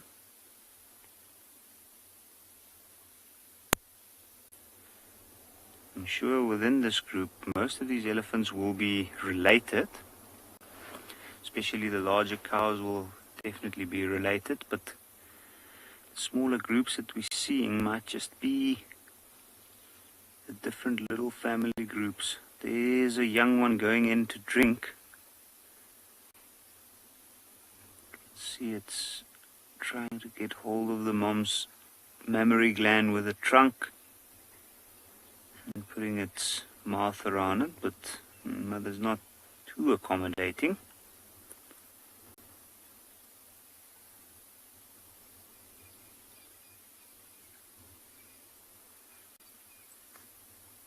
I always find it fascinating to watch the heads bob up and down as they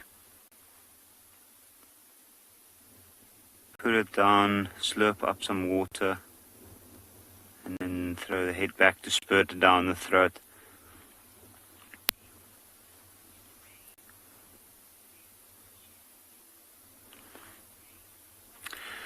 I walk in the rain, little elephants cheer me up as well. Especially when they're very playful. At the moment, I know they're not extremely playful. We can see they're sticking quite close to the moms. But this is a tricky situation for them. They're literally drinking with the enemy. And I think they'll probably keep, because of the cool wind, they're not extremely stressed by the heat yet, which they might be later on during the day, but I think they had to just come for a quick morning drink and then move back into an area where they'll spend most of the day feeding. You do have high water requirements, and on hotter days even more so. I'm sure they're aware that these lions stayed here. So I think we'll sit here a little while longer, see what these elephants do.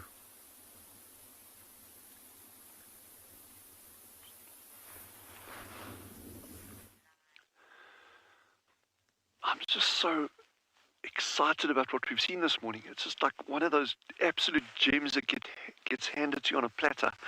Not doing much PT, but what we've done, okay, so they're at the dam like you saw, then they moved off into the brushland, and then they've been heading along this big open clearing, other side of, yeah, exactly in the frame there now, but on the far side of the frame, they moved into that thicket, and they've just been foraging all along the edge of that thicket, moving out in our direction. So I really don't want, my objective at all times with wildlife is as little interference or no interference where possible.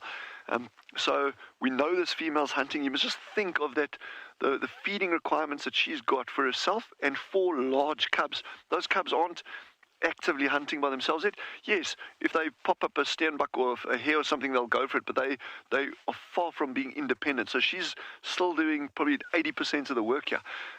So they're just moving up along the edge of the drainage line. We don't have a sighting at the moment. There's some game around. I'm not worried about the gemsbok, and there's a wildebeest that's cruising around here somewhere over here. They're not going to prey to these cheetah, but there's springbok here as well. So I'm just hoping if we sit quietly and patiently enough that something may happen. It's a long shot, but it's certainly worth giving it a bash. Hey, what a morning, man. And it's good having you all with. I've really missed you all. Yeah. And David and I were waiting for 2 days to see you, but you just didn't come to us. It was so tragic.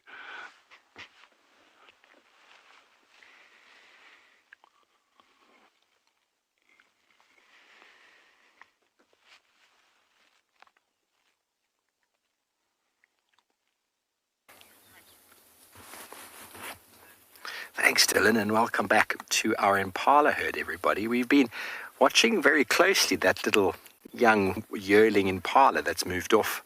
And Theo actually said he saw that impala a little while ago and it was fresh. And that wound seems to have sort of rotted over and the tendon sticking out. The animal was still walking without any serious impediment, it seemed, which I think is quite incredible. How that happened, I couldn't tell you. It's almost like a bite was taken out of it. I really don't know. Crazy. But when it comes to hunting, when it comes to cheetah, leopard, lion, hyena, they will often try and select the weak individual. And that individual with its injury could affect its ability to run, could affect its ability to jump. And those are things that leopards and a cheetah specifically look for when they are trying to find an individual in the herd that will be easy to catch. But it is also tricky when the herd hangs out in such big numbers like this. To try and find an individual in amongst the masses is very hard. Very hard to sort of select one out of there, especially when they move together in unison. But they will always try and select the weakest, the easiest. And an individual like that, you would expect, the one with the injury to the leg, you'd expect him to be limping. We didn't see a limp. But whether he's able to take off and jump and run and jump like these impala would do if they did detect a predator is debatable, which would, if he's not able to, would stand him out from the crowd. And then he would be the prime choice. Dylan with his cheetah hunting there. The springbok, you'll notice, if you do get them hunting, will start to do that pronking or that jumping, where the name springbok comes from.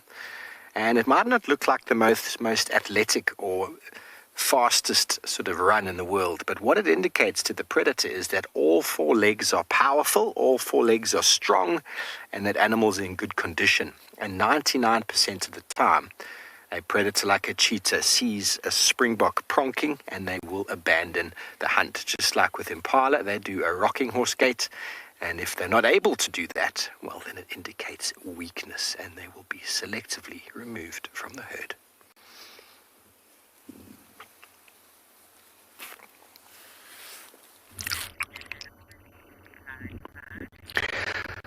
Oh yes, strong keeps the prey in general, clearly tell or show there would be predators. We are good to go, we are strong. Chances are you're not going to catch us. A predator like that lioness that just passed there, which I think might have spotted something, and I've been looking what she is looking at because she got her attention at something at a very long distance, and I'm seeing nothing.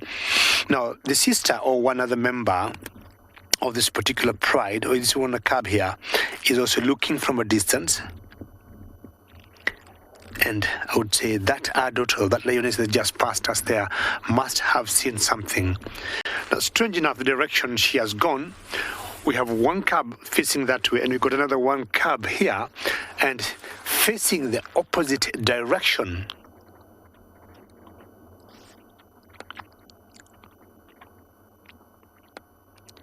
Very interesting that these predators will always spot prey from long distances where we are possibly not able to see until maybe they start or go for the hunt. Is when, oh, there was a warthog there. Oh, there was this antelope there.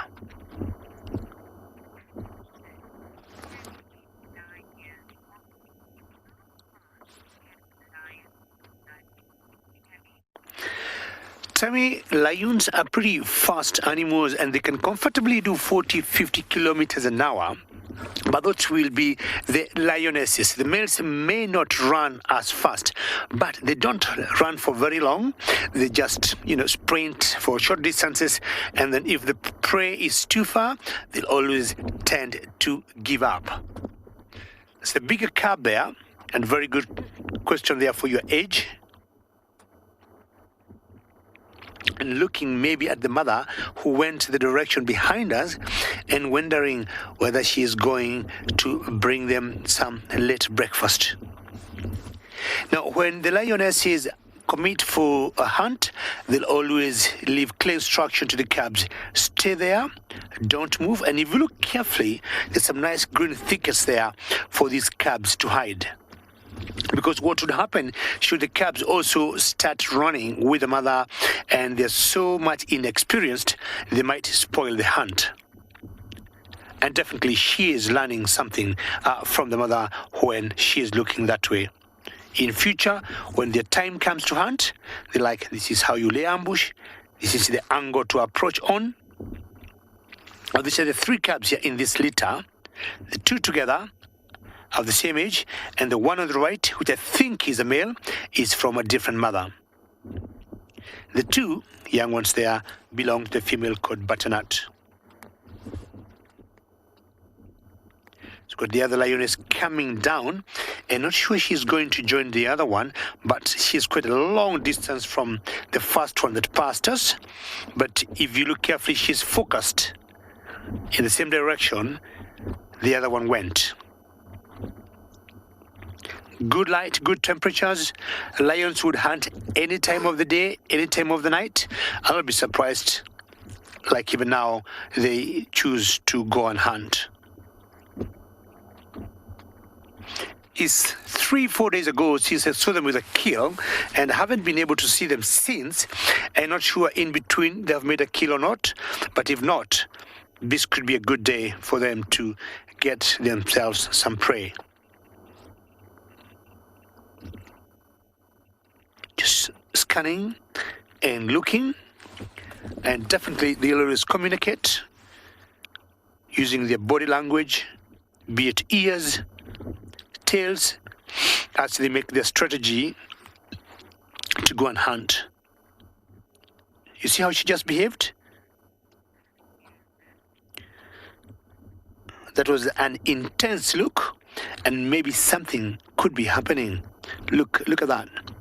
So I'll just wait here and see what transpires.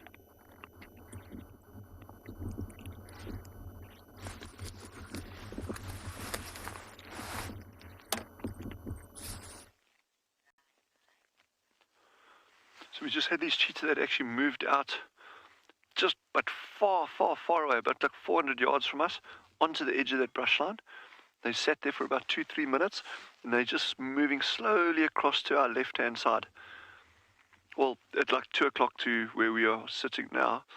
We don't have a visual currently, but there are some springbok over here. It's a nice big open area, which is a bit of a catcher. Although they've got some nice cover, I mean, they could actually stalk a bit closer to these springbok. And the thing is, the temptation here is to move, and that's exactly the wrong thing to do. You know, you want to be completely impartial, unbiased over here. You don't want to influence any potential hunt either way, for the prey or for the predator. So we'll just sit here and just see what happens. But this is so cool, eh? Ah, what a morning. Another tough day in Africa. And the springbok that are here, they actually, I think they might be out of sight, eh, David? You can't see them, eh? I got them. Okay, you got them. So those springbok are nice and relaxed. There's no alarm calls going on. Yeah, there was a wildebeest bull that moved through. He was snorting a bit. But I think there's nothing that's going to alarm these springbok just yet. So I think it's certainly worth just biting the bullet and seeing what happens. And no news on the meerkats, by the way. The meerkat colony at the moment is missing in action. But Veronica, our meerkat habituator, is on them. She is really working them hard to see if she can actually pick up any sign of where they've gone to. So I promise you we haven't forgotten the meerkats. Oh, what a morning, eh? Every morning out here is a good morning. There's not a single one that's not good.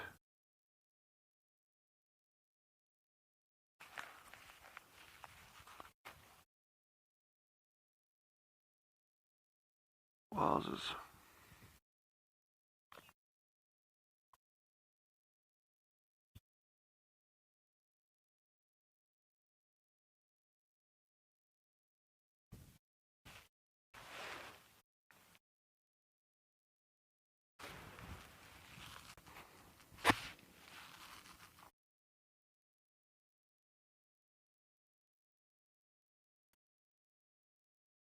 Yeah.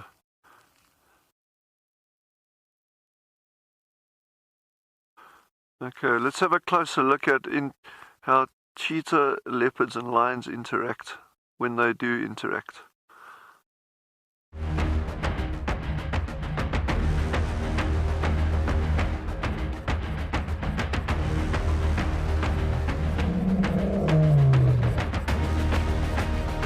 While the big cats spend most of their time asleep, their waking hours are often filled with violent conflicts for mates, food, and territory.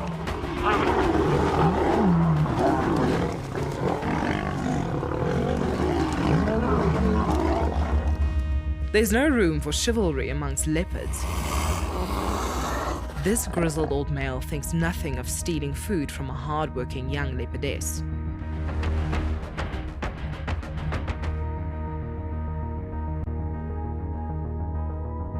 The stability of a cheetah coalition is often shattered by a fight for dominance.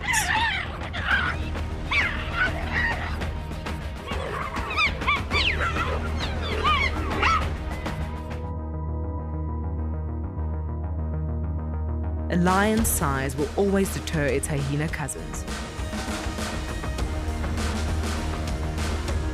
Confronting the clan can shift the balance.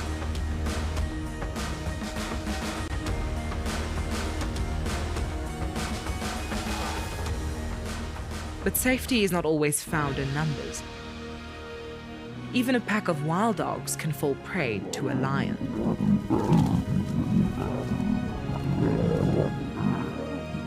Conflict in the wild rarely ends in a peaceful compromise.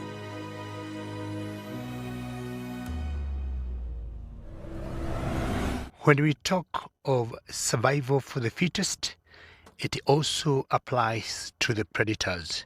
We have seen lions killing leopards for prey, and we have also seen leopards killing cheetahs for prey, and lions also killing cheetahs for prey. It depends on who is who and the time of the day or the availability of food. But now here, we're not talking of the conflict of the predators.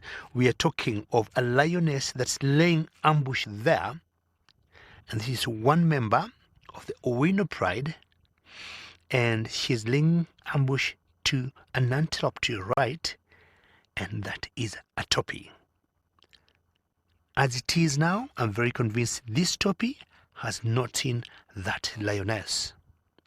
You remember earlier I said there was a very intense look on the other female when this one passed us. This is the one that passed us on the side of the car, and she went down, and I kept looking. I could not see anything, but she had spotted this topi. Now this is how things play out in the bush, and we might see a hunt. Who knows? Not unusual to see a single topi, and especially if it's a male, moving on his own.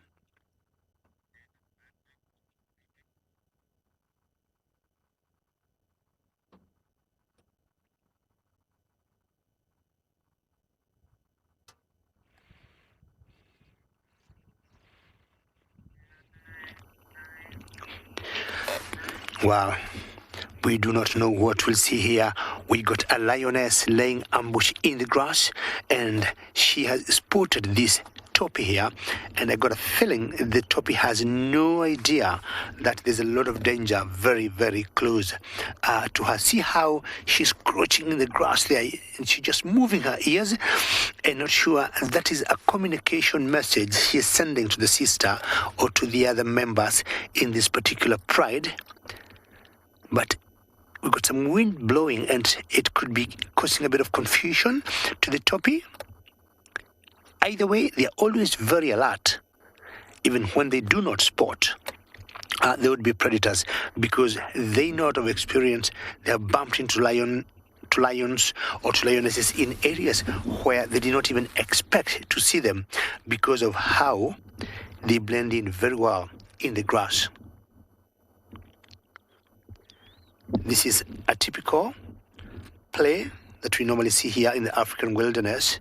This is the savanna with all the balanite trees that you see, or the shepherd trees, lots of open grass. We just want to wait patiently and see what happens. The lioness definitely have seen the topi and has passed the message to two other females behind us, and she has taken off, and she's definitely going to live another day. Not because she saw the lioness, but just because sometimes, they just have a reflex. Let me just take off. Well, to the lioness, try again later, and the topi, you have another day to live.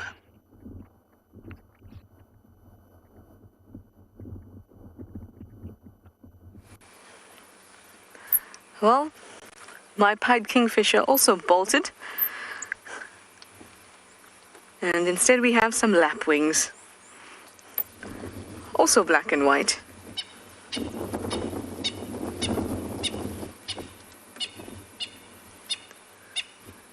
They're in this dam that's a little bit south of the actual twin dams. In fact, that's why it's called twin dams, because both sides fill up of the dam wall. And this is the side that gets less water, the one that's full of algae, that I like very much. I'm hoping my pied kingfisher comes back.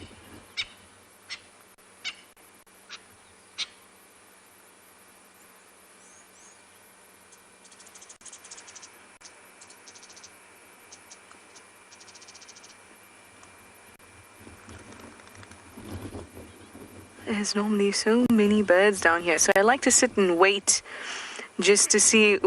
Oh, let's go to the lions.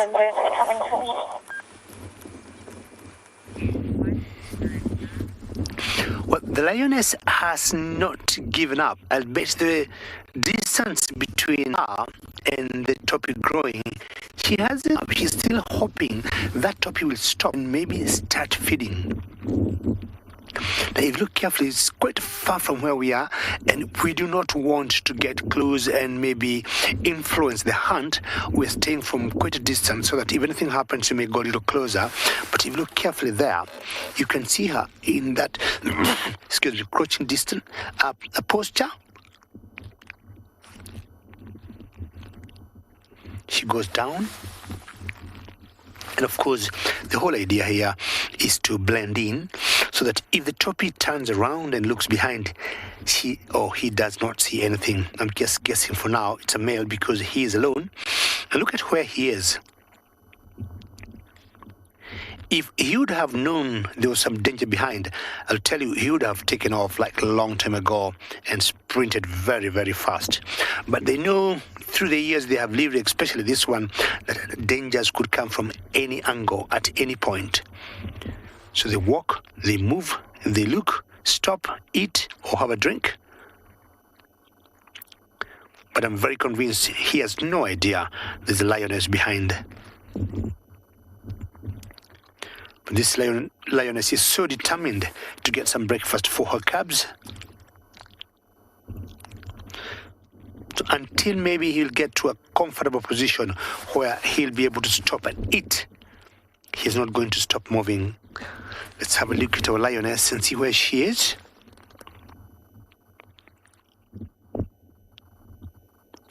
Same position, eyes focused on the topi. Not sure if she'll change her mind. The other topi goes running. This topi, be careful. Things will just change. He had just gone about 30, 40 meters away from the lioness, and now he has taken a different direction altogether. Either some intuition is telling him there could be some danger, but I'm not surprised this is how they keep behaving, or something's telling him, this area doesn't feel very secure, doesn't feel very good. I can't see anything, but I'm feeling very uncomfortable. And as Steve was talking about pronking, the topis also do the same, like the impalas and the steinbocks. But talking about pronking, there are certain antelopes I love when they do that, called the hartebeests. Lioness, what do you want to decide? Do you still want to go for her? Do you want to come back to the pride? Or do you want to get some shade for yourself?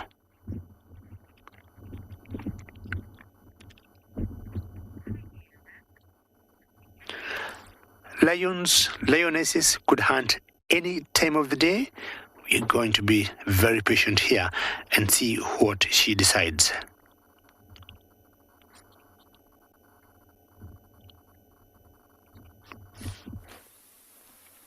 So talking about lions hunting all times of the day, that's literally what we're seeing now. And what's interesting about this situation is they didn't actually have to move around hunting. I think this is one of those times where the little ones over there don't have to care really.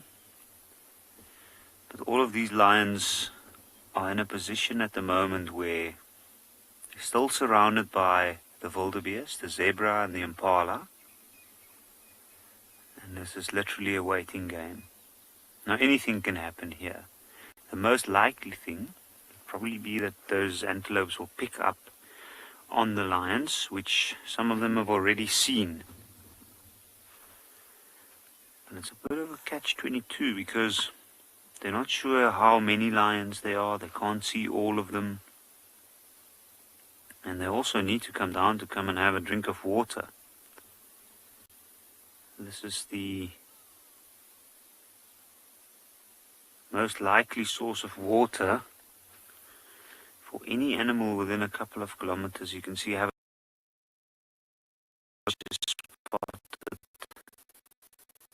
welcome to the party. He's actually probably only realized now that there's wildebeest that close. And you can see he's the little ones just run. It's a little bit unsure what's happening. And normally when that happens, that would be a perfect example of how a young lion cub could easily mess up the hunt for the rest of the pride. You can hear now the impalas are going.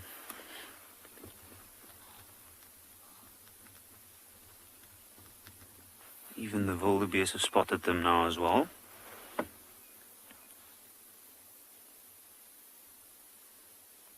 Now one would think that the game's over here for the lions, but not necessarily. It's open around the water's edge, and yes, over there the animals will be able to see them clearly, but once they move a little bit further away, there's lions spread out all over this area. If they loop around, this confusion might make one of those animals just turn the wrong direction.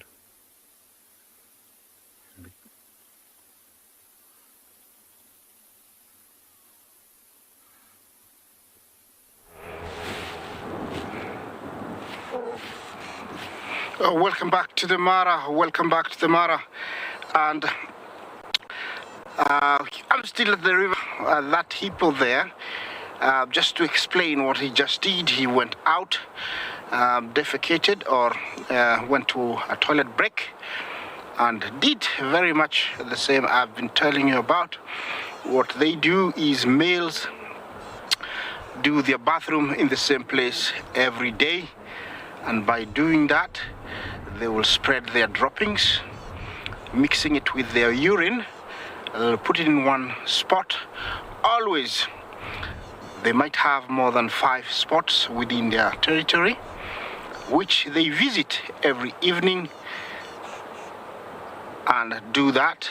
And by doing that, they send a message to all the intruders, all the neighbors, telling them that this is my territory, this is my area, please don't come nearby.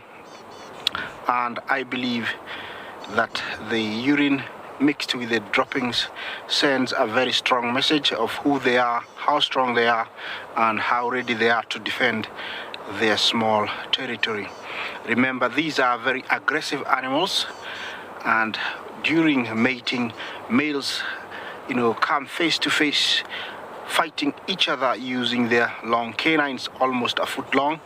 The strength in their mouth sometimes forces them, to push each other, and they stand up almost straight.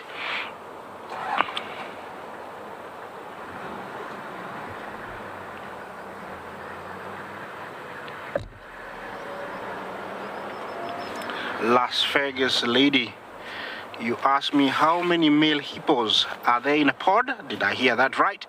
If that's the question, it differs from one pod to the other. Some pods of up to 100 hippos, which has been recorded many times in different areas of Africa. Here in the Mara, we get pods of up to 60. There could be even 13, 14 males. Remember, there is one dominant one. And the reason all others are there, it's because they have an interest with the rest of the females that the male cannot, cop or service. So when one female come into season, there can be a lot of aggression, a lot of mooing, a lot of grunting, a lot of hissing, a lot of fighting. Lots of aggressiveness is always in the air. He's always gonna defend his females when a female come into season, but always there is males. Smaller pods tend to have one dominant male because he can aggressively chase everybody else, but bigger pods tend to have more males, but still it remains one dominant male to the whole pod until one female come into estrus. You don't always find egrets on top of wildebeest and buffalo, and here they are on the banks, on the shores of the Mara, on those fauna-like rocks, and a few of them are drinking. Very careful. You can tell how that neck is so useful. They stretch it, standing far away. Yes, quick drink and back. Yeah, they know. Look at that. Look at the third one from the left of the three in a row. See how quickly gets the water and tucks his neck back. They know here are the young crocs that are looking for a male. It will be interesting to see what would happen, but I don't think it's gonna happen. But who am I? Yeah, see, I think another one might come in. So you don't always find them on top of animals. You do find them where they need to drink, and this is the spot they've chosen. Oh, look at that. They know that it's always gonna be a surprise. So they have to be ready either to fly or, bob up or jump up to get away from, the crocodile. Yeah, they're being very, very careful. Here comes the third one. Yeah, let's see him drinking the first one. Yeah, very careful. You have to be very careful in these waters. Yeah, there comes a hippo. That would be a savior, because if the hippo is there, it means there's no croc, unless it's a really small one. Yeah, you have to be very careful drinking in the Mara. See how careful they are. I would be. Yeah, I can tell the water today is much browner. I don't know if you've seen this, but the water is very brown. Remember, this is live. It's coming from the Mara, courtesy of hashtag. Talk to us on hashtag Wild Earth, hashtag CGTN Wild. This is where you can drop a question, drop a comment, tell us what you think. Drop a question. All the guides in South Africa, in Kenya, will answer you if I cannot. But it's a beautiful morning here at the river. You can see the barn swallows off bottom left, turning every now and then. See that? So I have lots of things going on. Yeah, see them? Yeah, those are barn swallows. They keep coming and going. I'm gonna stay here at the river and enjoy myself. Thanks, Isaac. Well, welcome back to South Africa, everybody, and we are now on Chitwa. We've come down to the big watering hole here to see what's going on around the water. As with the Mara is the lifeblood that flows. The Mara River is the lifeblood that flows through the Mara. The water, everybody, is the currency of life. And here we have Chitwa watering hole, where there are some hippos, but the impalas have come down to drink, and now they're moving off. So if we go a little bit more to that left-hand herd there, you'll notice that animals like impala will come every day to drink, twice a day, sometimes 3 times a day. And then as they leave, they feed on the way. So on the way to the water, they might move quite quickly to the water, and then on the way back, they start feeding. So these areas around water, around rivers, around watering holes, 5-kilometer radius, 5 kilometers is pretty far. They see an enormous amount of pressure. every single day, and vegetation is removed, and if anything is around, it is eaten. And so that is something we call the sacrifice zone. Linda wants to know if impalas ever go into the water. Well, Linda, right here at this watching hole, James, Hendry has seen 2 impalas flying into the water. One of them was being chased by wild dogs, and that didn't end well for that impala. That ended up getting eaten by a crocodile. And he arrived another time to find an impala standing on one of the islands that are here in Chitwa, and that was probably also due to wild dogs chasing them. And that impala also didn't do very well, because the crocodile actually went onto the island bank to try and get it, and the impala tried to swim away from the crocodile. And well, everybody, crocodiles have got a very broad tail, very powerful swimming tail, and if you've seen the legs of impalas, it's like trying to swim forward doggy paddle with chopsticks. It's not going to propel you very quickly. They do move, but it's not a very quick paddling design. But they will often, many animals will take to the water, because it is a bit more safe to jump into the water for a moment than to be caught by dogs. But once in the water, many, many perils await you. Years ago, I was at a watering hole similar to this, and wild dogs chased an impala that did the same. Jumped into the water, and it swam straight across the bank to the other side. And once on the other side, the dogs got to that other side, and the impala turned around and swam past a pod of hippos. And the male hippo swam up behind the impala and opened its mouth and took the impala underwater. Now, we never saw the impala again. I spent the next few days at that watering hole. We were actually camping there, and I never saw that impala again. So I'm almost certain it drowned, unless it is still holding its breath and is holding a Guinness Book of Records. I only joke, everybody. But hippos can be quite territorial with their watering holes, and if anybody encroaches on that, it can often lead to them being smashed. Hello, Bernice. You want to know how many different types of antelope? Okay, impala, bushbuck, nyala, kudu, waterbuck, duiker, sable have been through. I suppose you could put wildebeest in there. Steenbok, thank you very much. So I'm on to 9 already, and I'm probably missing a couple. Sable have been in this area before. They do move through. We do in the Greater Kruger National Park have Tsessebe, and we have Roan, and we have Eland, so that takes it up to 12. There's also Sharpsgrijsbok. There's also Suni, which is another small little antelope species, like a Grijsbok or a Steenbok. So I'm up to 14 there. Did I not say Nyala? Might have said Nyala, but Thea's saying Nyala. I thought I said Nyala, but anyway, that's 15 perhaps. But there are multiple species through Africa as they change in the habitat types.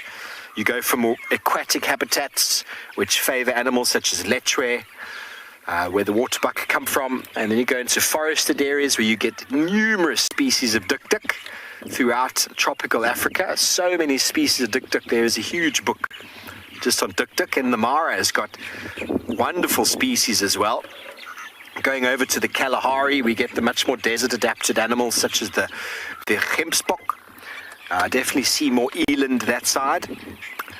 So these animals have all evolved specific habitats, and they have a habitat preference. And in the Sabi Sands, we see there's a fair amount of water, and there's a fair amount of what we call edges. So areas that are open like this, and then thickets. And impala are specialists when it comes to edges. So the habitat preference for impala in the Sabi Sands is enormous. There are plenty of impala here. And it's also what makes our leopard population so numerous. The same habitat suits duiker very, very much. And duiker and impala are 2 of the primary prey sort of animals for leopard. And that's why we've got a very high density of leopard in this area.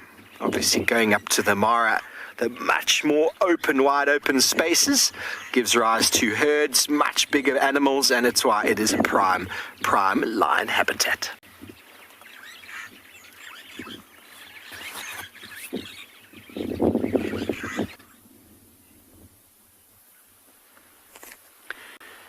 So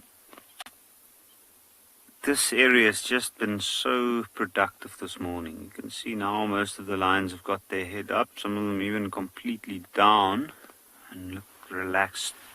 They've lost the interest in the herd of wildebeest and zebra that was coming down to the water to drink. And I saw those animals move off. Now we're suspecting that they're probably going to find a different angle to come at the watering hole to come and drink. But while that's happening,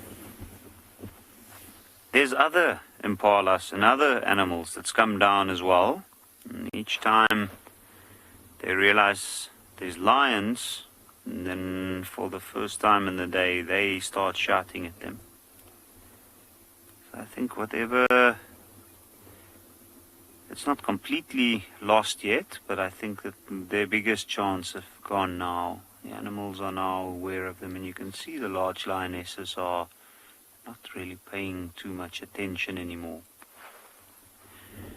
Now, we also had view of a couple of elephants further off in the distance again. So that should be interesting to see. You can see there's a bit of family bonding there. Probably going to lay down on top of the other one. Oh no. But now there's a nice pillow for the one at the back.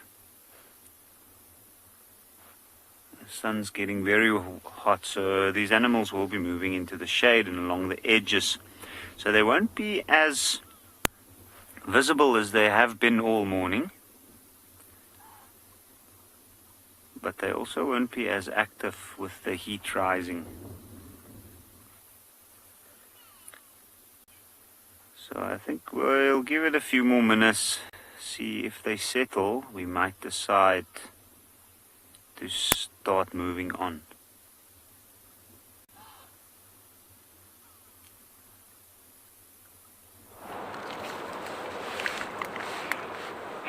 Welcome back to the banks of the Mara River.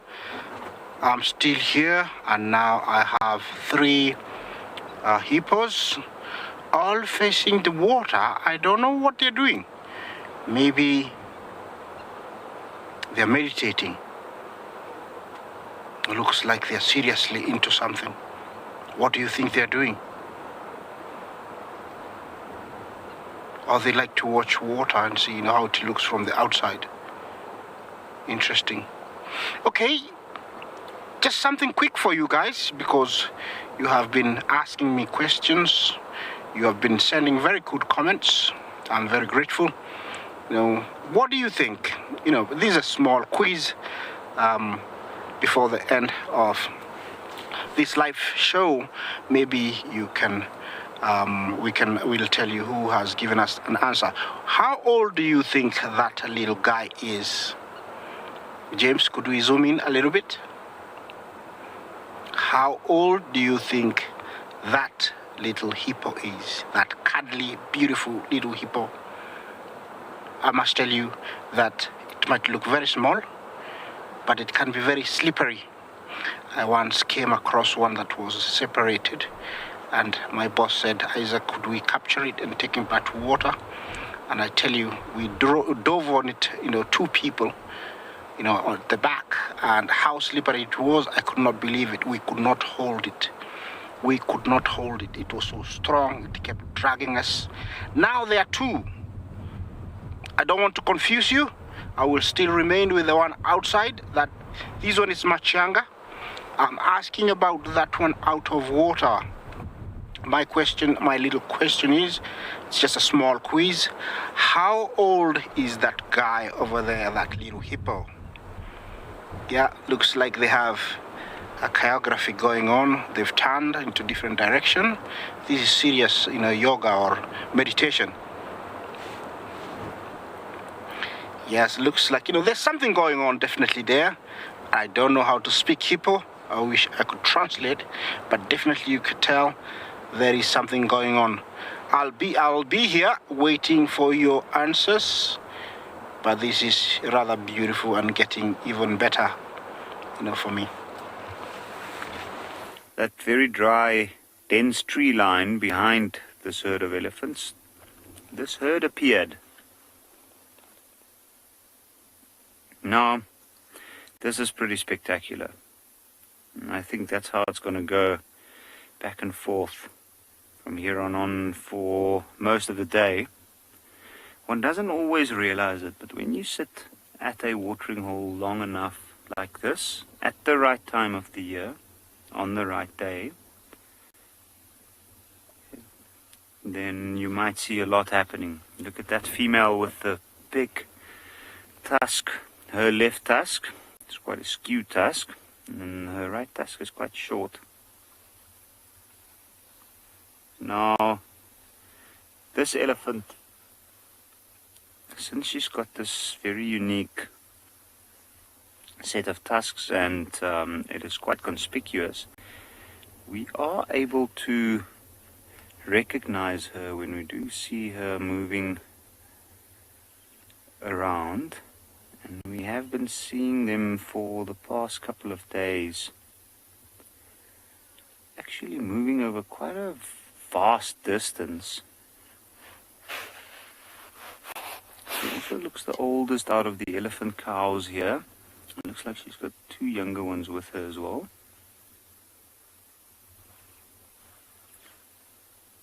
And I think if we watch her movements very, very carefully, we might see how the rest of the herd members react to her.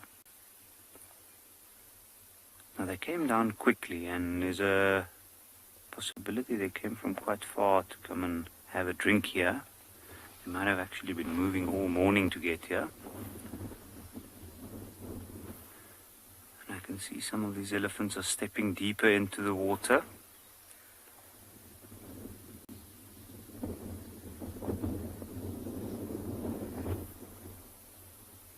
Looks like there's a couple of younger males still with this herd, almost in a separate little group when they came down, but now they show that they're a little bit more bold than the females with the younger ones. So now that big elephant's turned around, I want to see what she's doing, where she's heading, and how the rest react to that.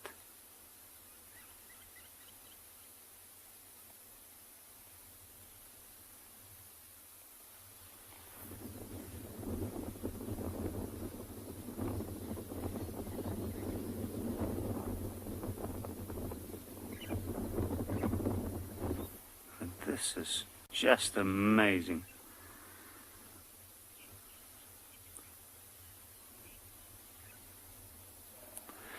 Rimble, do elephants ever drink water with their mouths? Indeed they do. In fact, especially younger elephants. Now, I don't see tiny babies here, but some elephants are quick learners, quicker than others, and a young elephant baby can take anything from 6 months to about a year to learn how to use its trunk properly. And before such time, when they do drink water, you'll often find they'll put their whole face in the water. They'll run towards the water. Sometimes they slip and they fall with their face in the water and try to drink water like that.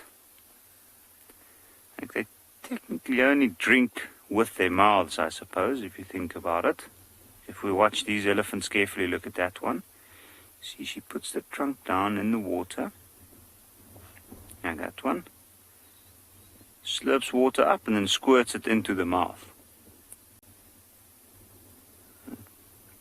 And often squirts out the first bit of water if it's too muddy, and then drink, and then the last bit.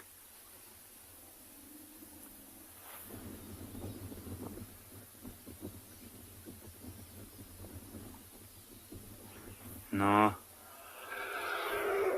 there's a calf. That squeal is from a calf trying to drink. You can see the mother's getting away.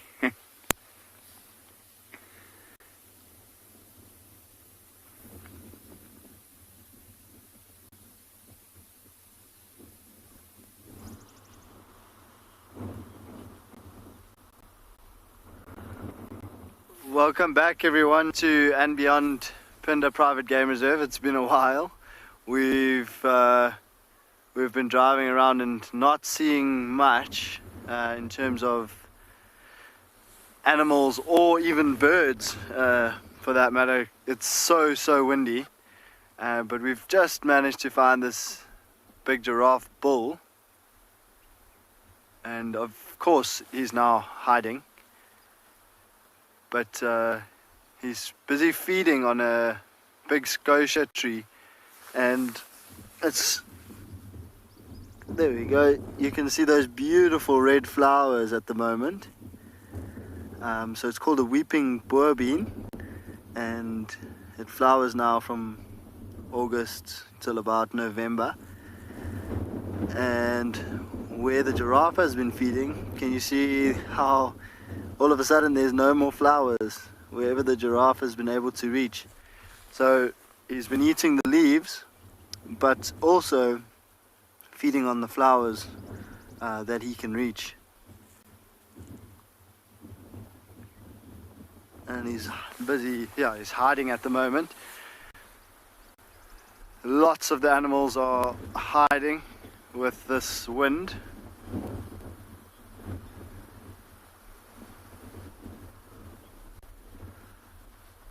So Hoffman is asking, why is a giraffe's tongue blue? And that's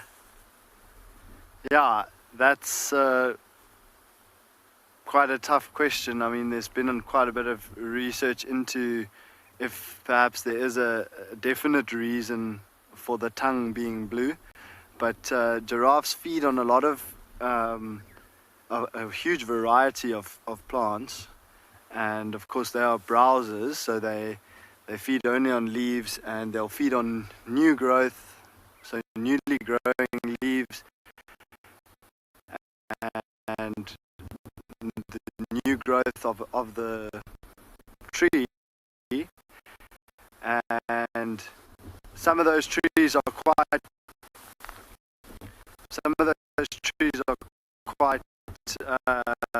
poisonous, and they have poisonous properties in them. There's a better view of them.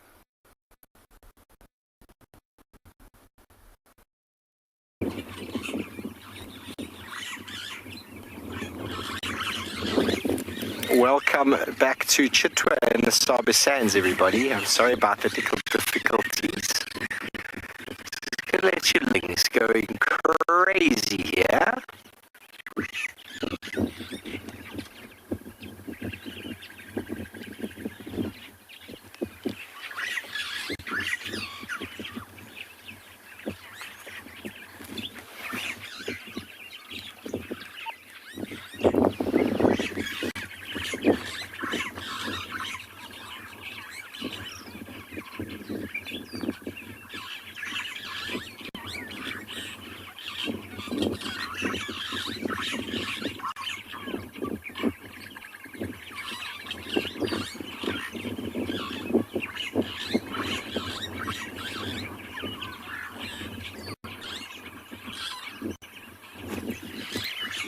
There's two options behind this.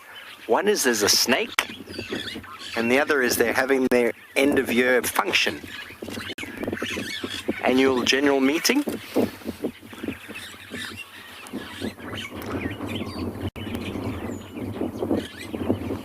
I'm looking very hard for a snake. I've yet to see one.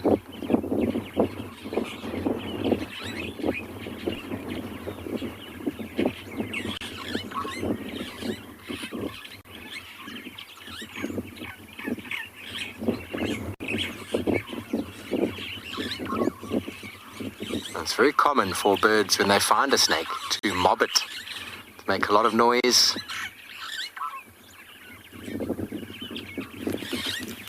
Two species of starling there, the birchills and the greater blue-eared.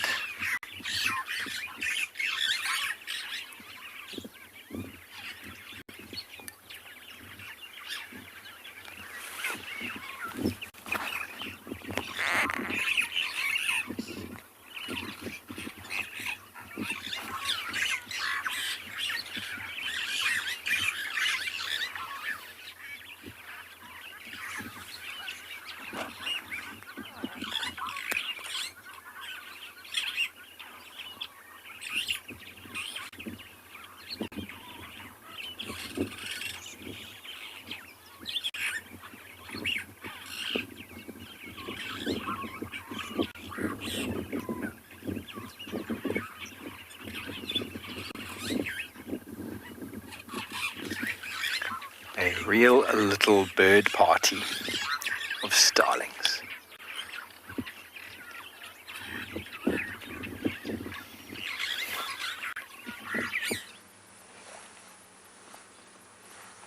Lots of birds.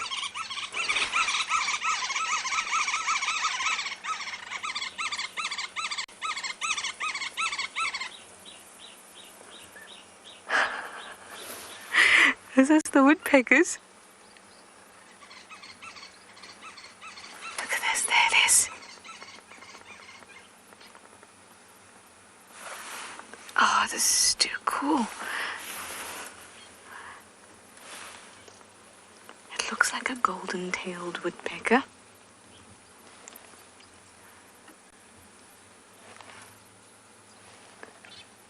As you can see, our view is not the best, but they're the ones that quite like ants and termites. So you see them on the ground more than the others.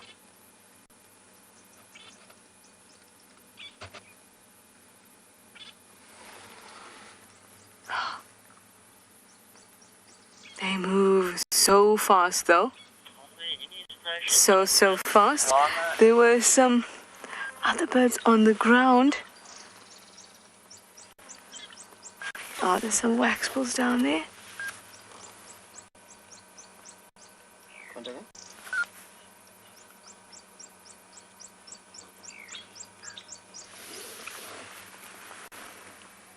Kim, that is a really good question. You'd like to know where a bird's ears are located on their head. It's just like a pinhole, and it is behind their eyes. So pretty much the same location as our ears.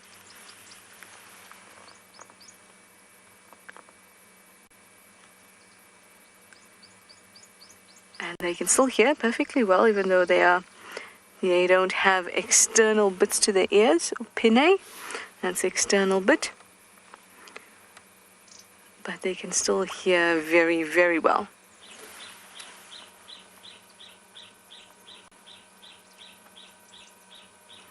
This is a lovely part of the Mowati. It's a part of the Mowati that's just almost approaching Nyala Road.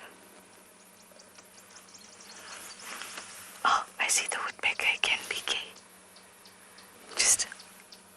You see that little termite mound that's on the top there?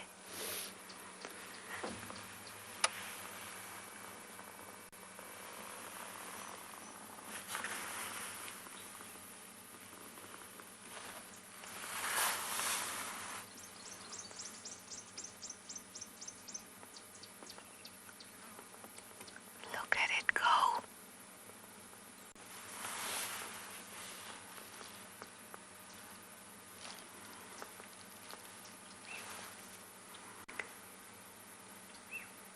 Getting some good termites, I'm sure.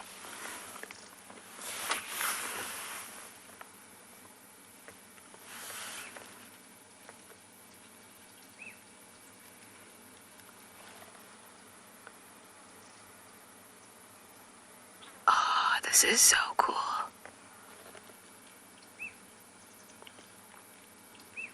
Rhonda, you say what beautiful birds we have today? Certainly we have some really stunning birds today. I don't want to have a good look at the woodpecker, but it's all over the place. So the Bennett's woodpecker also quite likes ants, as well as termites, and they're also seen on the ground quite a bit.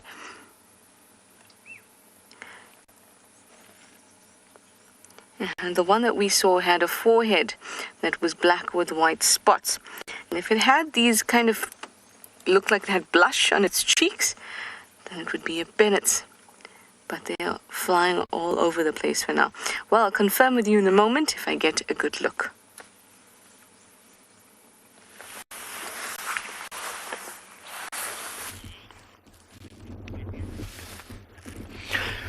Well, the woodpecker's feeding behavior and the sacred ibis that we got here are very different. I was asking myself the other day a question: where do woodpeckers drink? Because they do drink, but all my many years I've been in the African bushes, I have not seen a woodpecker having a drink. I'll be finding out from Trishala or Steve or Isaac or the other colleagues of mine whether anybody has ever witnessed a woodpecker drinking. Now, we have a huge party here of this sacred ibis, and I counted about 100 plus. 100 plus, because I think they're all together here because they could possibly be coming to the end of the breeding season. Breeding is always from the months of March, sometimes to July, maybe coming to August, and I think they must have come to the very end of the breeding season, and they need maybe to eat lots of food at the moment. Having, been mating and laying eggs and incubating, because I haven't seen such a huge flock of sacred ibis together in a given time. Of course, we've got other bird species amongst them, and in the background there, I can see the cattle egrets. Yeah, there's a cattle egrets in the background there. But also the cattle egrets could have been brought, or they are all together here because of food. And unlike the woodpeckers, like what Trishala had, will go feeding on trees and, knocking or looking for holes that could have been made by beetles or wasps. These ones will be feeding on any worms or other invertebrates, crustaceans in the water here. Doing a bit of fishing too. And if you look on the back feathers, the black feathers on the back, on the tail there, you can see they seem to be spread out a little bit. To me, an indication they just came off from the breeding season. And you get sometimes the female laying 1 or 2 eggs or 3 eggs, maybe maximum 5 eggs. Do you want to have a drink? Look at their beaks. They're quite long and very sharp. She must have gotten herself something there. And they dig them right through because they're sharp and thin. It must be something they're getting from there. I have no idea what it is. And in general, they'll always feed on the edge of the water, not inside the water. Sacred ibis, the name coming from the ancient Egyptians.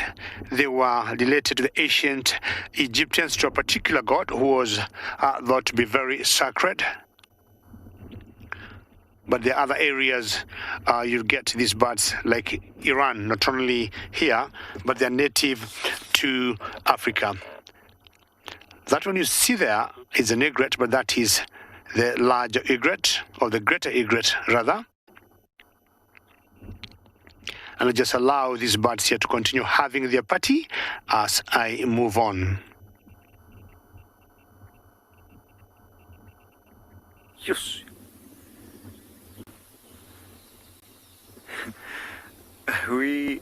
We've just been having such a treat this morning. This is the third herd of elephants that's come down. So there's already 32 elephants that went past here, and now this herd has come down, and this is a very large herd. Now further up to the other side of the watering hole, you can see another herd of elephants there, and the lions are still around as well. And I wonder if we might see some interaction between these two herds. There's some zebras at the back, wildebeest, impala. There's also a warthog that we saw in and amongst this. And myself and Gert's been counting the different species at the moment around this area, and including the birds, it's already gone past 20.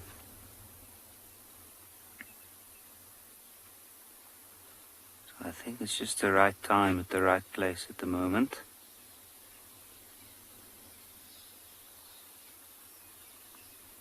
Now the water's held very well up until this time of the year. Normally this watering hole would be dried out, but we've had a good rain year.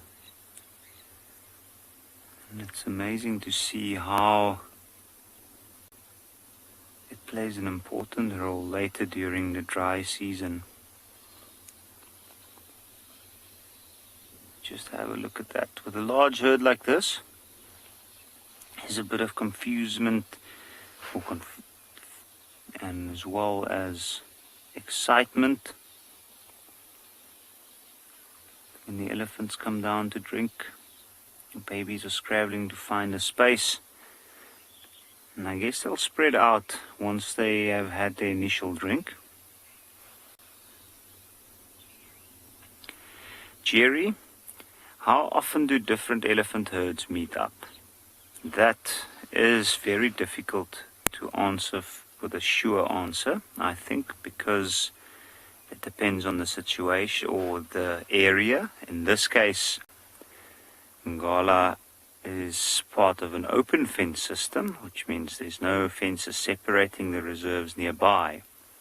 So at the time of the year when the pressure for water's on and the animals get pushed to move further and further away from their home ranges to look for water, they might encounter different herds that they don't know. But then there's also the chance of elephants encountering herds that's formed by splitting off from another herd. In that case, related elephants often do meet up. And that could happen if they stay in the same area for a couple of days. When they go drink, each time they drink it might happen. So I'd say maybe at least twice or 3 times a day.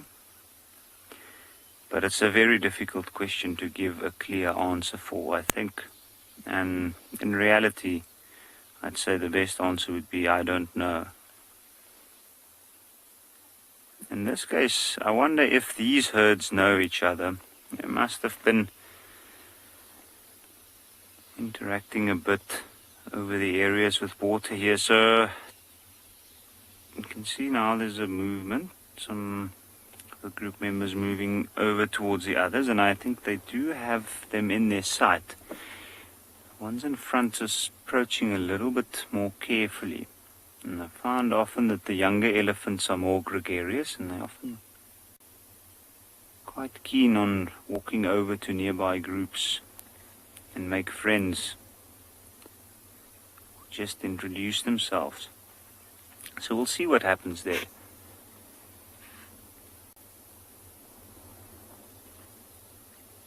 And it's also interesting that other herds kind of stuck at that area off to the right for quite a while now, and I think it's because when the big herd that came down now, they are very thirsty and they have to come and drink. But then the others, they have already had their drink, and I think they're looking for the loose mud in that side of the watering hole, which they might apply to their wrinkly skin to cool themselves down.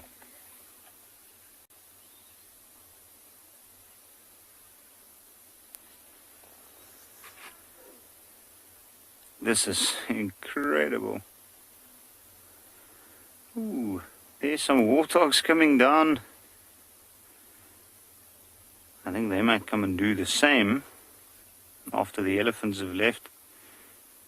It's almost like each group of animals have their specific time that they come, and we have noticed that first herd of elephants came, drank and moved off.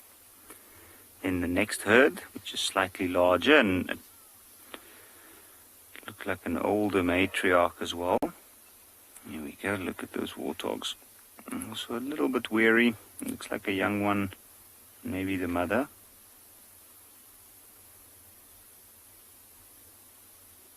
So let's see, they're probably going to scope out the area a little while first. Now where these animals are at the moment, they wouldn't pick up on the scent of the lions due to the wind. And there we go. Here's the big meeting. At this point as it stands, there must be over 30 elephants there at least. It looks fairly peaceful. Don't hear much of a commotion going on.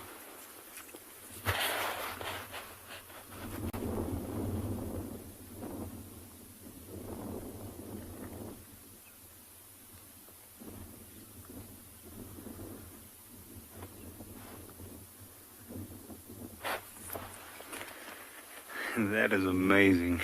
You can hear some babies frantically calling, probably trying to get a bit of milk, maybe a little bit intimidated by the amount of elephants. I'm sure they would know all the elephants.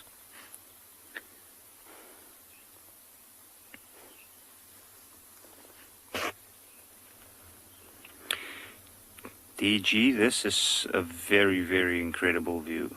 I actually can't believe our luck this morning. You can see younger elephants. Some are moving off. I think there might be ones with smaller babies.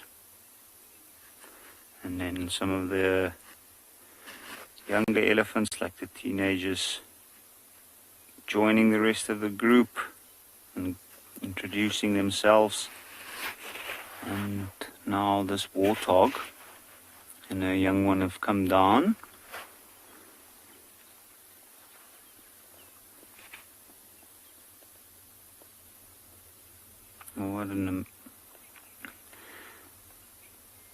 I am practically speechless. There's so much happening here at the moment, and it's such a good time to be by the watering hole, and that's why I think we'll sit here a little while longer.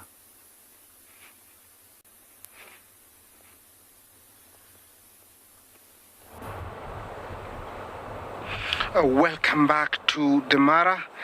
Of course, it must be an amazing sight to have all those animals at watering hole. I can't see that, but my director is explaining to me. Okay, we are back here at the river, and now we have three little cuddlies, three little cuties, whatever you might like to call them, and they are actually doing very well. You can tell they're very healthy. They can be very playful, these little ones. They don't have much to do with, like kicking or, scratching, but they chase each other really fast.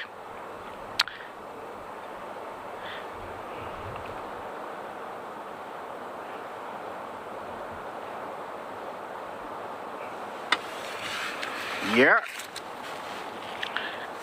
So, I'm gonna go back to my original question. It was about those.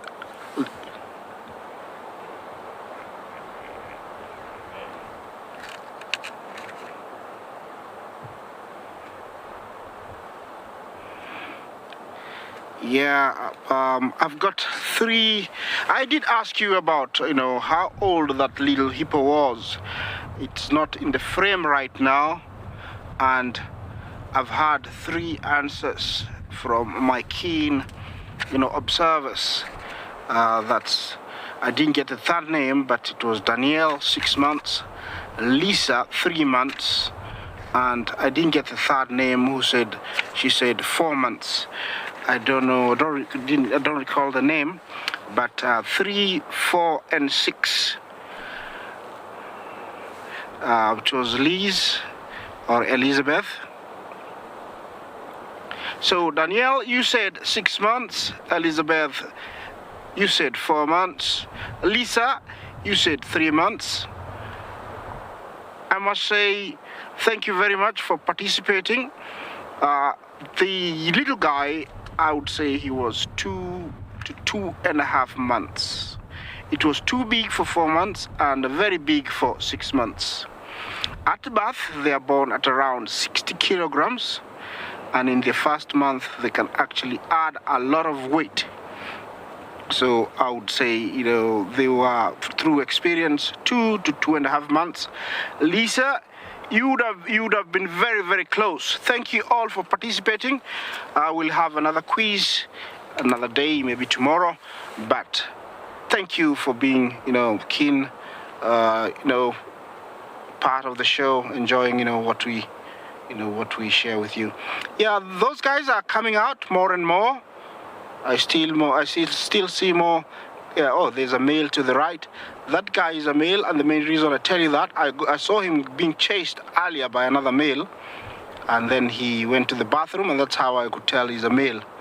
Looks like maybe he's an intruder, and he's got he's wanting some attention, and it's unwanted and very unwelcome. Some usually males have got that thick neck compared to females. We'll be looking at that shortly once we change the frame, but definitely looks like he's very sad.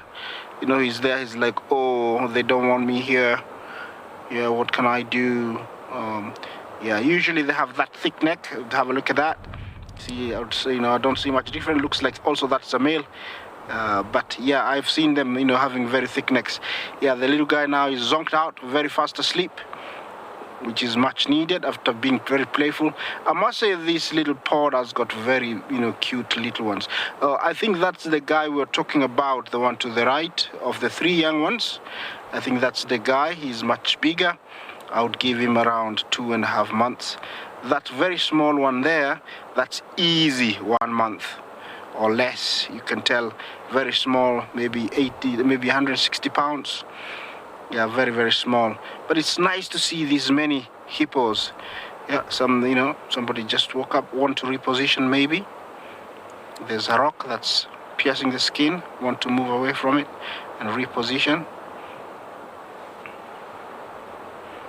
Remember, these guys are very widespread, all over Africa. And they occur in most lakes, rivers and streams. They do occur there. Even man-made dams, they will appear from nowhere. As long as there is running water, they will follow that water hoping to find, a big pool. And usually when they find it, they stick there. They can be very dangerous if cornered, especially if you stay in between them and water. Another pair is just coming out. Looks like the bell to come out of water has been rung. Looks very slow, very tired, but I tell you, these guys can run. If you've seen them run, it's just like a tank, moving through land. Very heavy, but can move at 30 kilometers now and maintain that pace, so you cannot outrun them. They also can turn at very sharp angles. The main threat facing them in Africa at the moment is meat trade, and especially this time of pandemic, where people are facing serious hungers in certain areas. They are hunted, or they are poached to, provide meals to locals.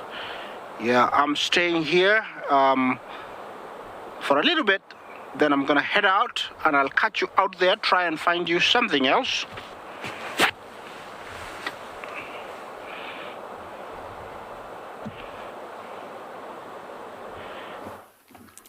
Thanks, Isaac.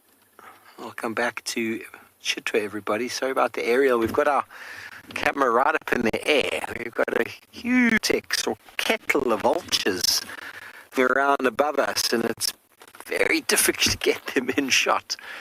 There's more than 100 birds above our head, all flying around, generating the thermals, which is heat, causing uplift from the ground, and the vultures with their very large wings are able to access those thermals, which then pick them up and elevate them into the sky. Well, Theo, we've actually found an animal at the same time. In the road ahead of us at 12 o'clock is a hyena that's decided it wants to come and see what the vultures are up to. And we're going, it's slathering. We're going to follow him quickly. He's running.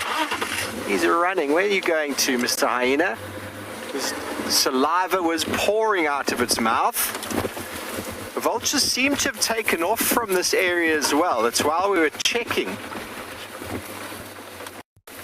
Now, either this hyena is very thirsty, or he's got his nose on some prize that we haven't managed to find yet. But I like hyenas for that. They're very good at finding our leopards for us. He's got his nose. Oh, waterbuck. Don't scare the waterbuck, hyena. Oh, here it goes.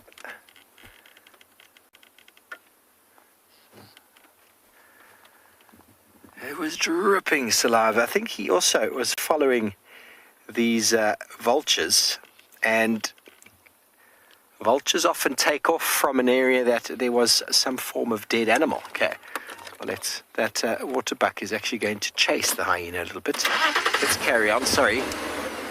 Hyena seems to think there is something right here, and there could be, but also it's a young hyena, so it's not the most experienced. It might, yeah, I can see him there. It could following the vultures, thinking there's some food, but if the vultures are taking off already, it's a very good chance that whatever was here is well and truly eaten.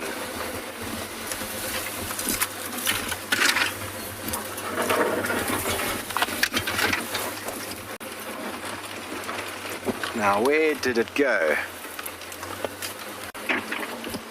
Went charging along this way.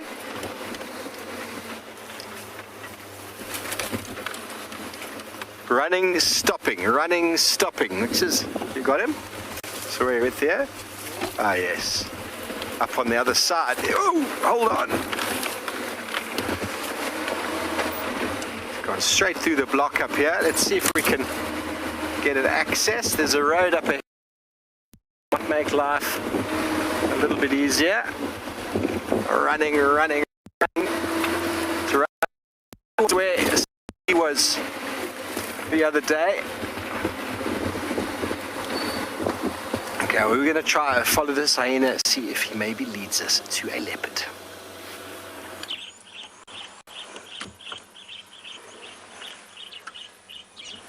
I am looking for this yellow-throated apelus that's calling. Hear it? There's so many tiny birds fluttering all over the place. I think she got to hear it. Now, the woodpecker that we saw was in fact a Bennett's woodpecker. Managed to get a better view. Also, the fact that we heard it call that I didn't think about.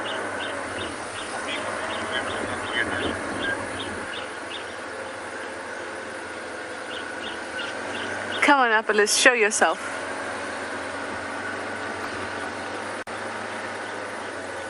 No. And now the call has gotten further away.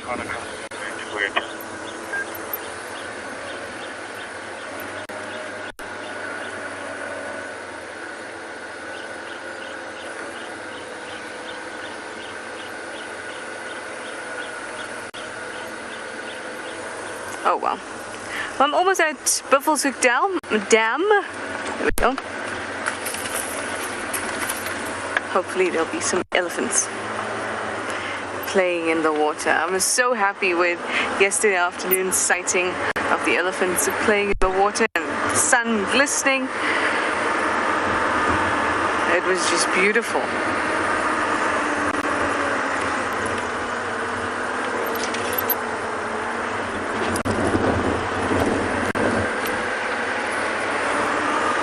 When you have really nice sightings, you can't help it but hope that it will happen again.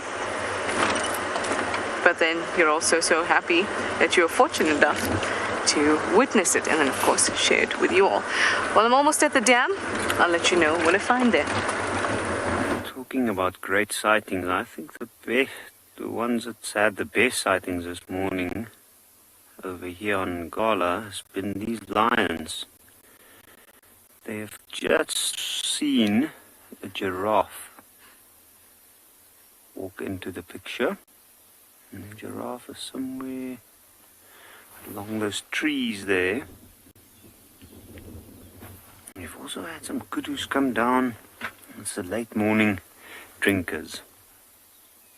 It's often too hot for the other animals to come down. That's when the kudu and often the giraffe come down. You can see some kudus Some larger ones, few younger ones. And the impalas are still around. There's still a lot of impalas coming from all over. All of these animals have been moving from the areas where they spend the night and then close to their feeding grounds. And once they've had their drink, they're going to move back there, which can be a couple of kilometers away. There we go. And let's see if we get to see this giraffe drink. That'll be amazing. You can see he's got quite blunt, thick horns, or ossicones as they're known.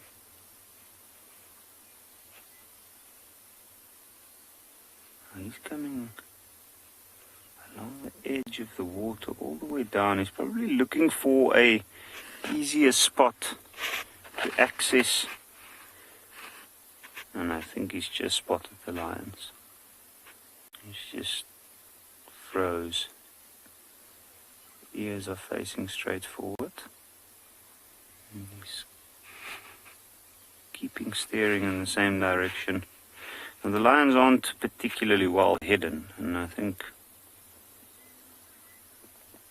maybe they were also taken a bit by surprise when he walked in, so they didn't really set up an attempt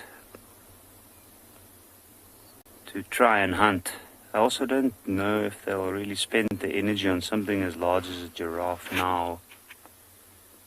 They are curious though, and they are going to watch every move very, very carefully. So now it should be very interesting to see what this giraffe does. And one can probably wonder, is he going to drink? How exposed will he be when he drinks?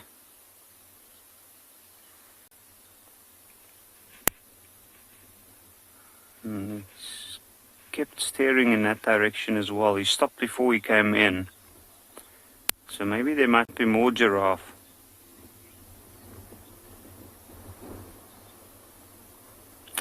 Jane, why don't giraffe need to hydrate as much as other animals? That is a very good question. They certainly don't have the higher water requirements that other animals might have. But they do come and drink regularly if it's available. Now, I think it might have to do with their size, with their diet more than likely. But I don't know a specific answer to your question. I'm going to have a look and see what I can come up with.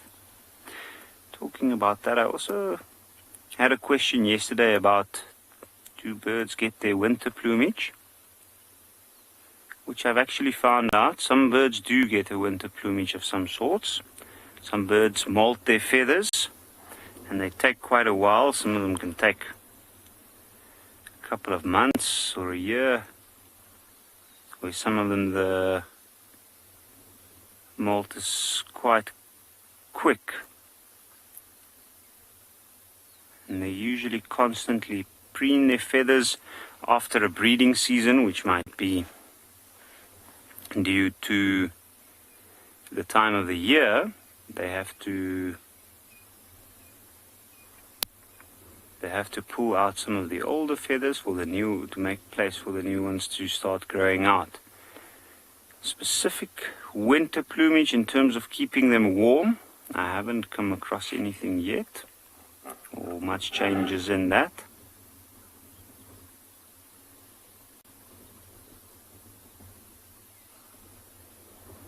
So you can see that giraffe's kind of stepping around. He's very unsure at the moment what's happening.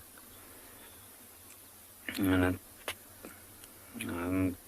I'm very interested to see whether he's gonna drink or not.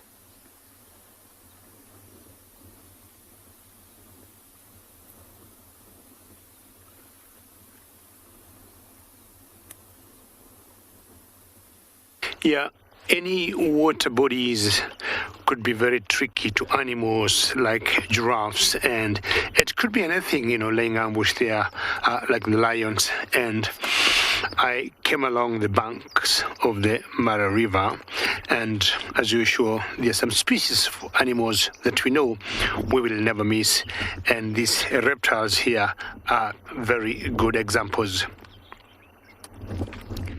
These are what we call the Nile crocodiles, and you can see by virtue of size, one is a lot younger in age than the one closer to the water. Now notice part of the tail of this crocodile is in water, and for that reason sometimes we say they are semi-aquatic. They are, either in water or out of the water, depending on the situation. Are they feeding? Are they basking? In general, when they feed the crocs, they feed in water. But now, for the obvious reasons, they need to warm up, being reptiles, and they cannot regulate their body temperatures. They need to be out to get enough warmth. See the scales they got on their skins? Way back, people used to hunt them to make, either handbags or belts or shoes, but of course, not anymore,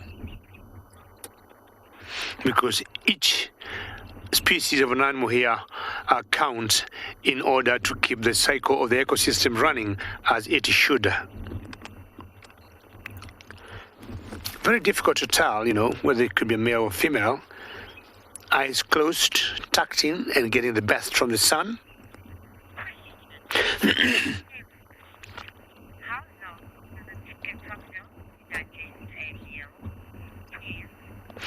Just talking how long the crocs would adjust their meals. I'll tell you, it is difficult to know, but what I can say for a fact, they take a very long time to digest their meals. And the reason for that, it's because crocodiles, unlike other animals which say will chew a little bit of the flesh they eat, crocodiles will just cut their flesh in big chunks and straight away swallow.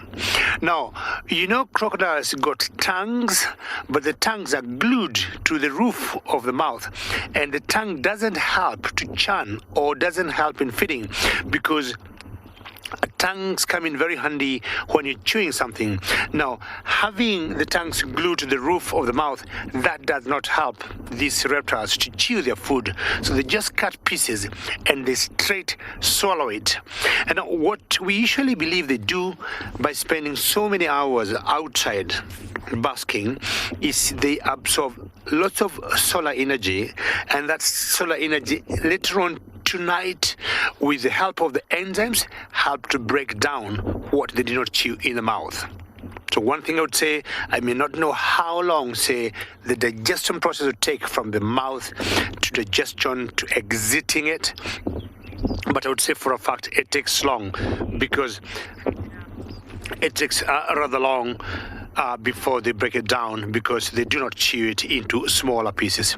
Well, crocodiles, these reptiles, have a lot of information.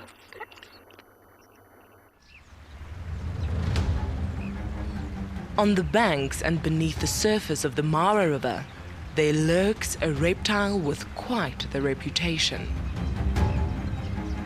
For nature's favorite villain, pickings have been slim for the past few months, but the wait is over.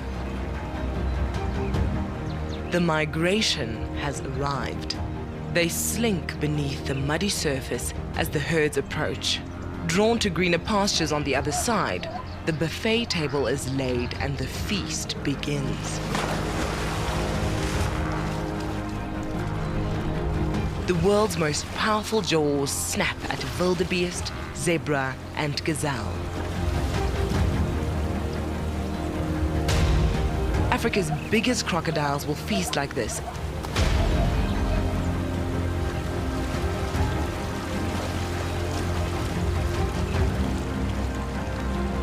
And then, until the next herd is drawn to the water's edge, they will bask on the banks content.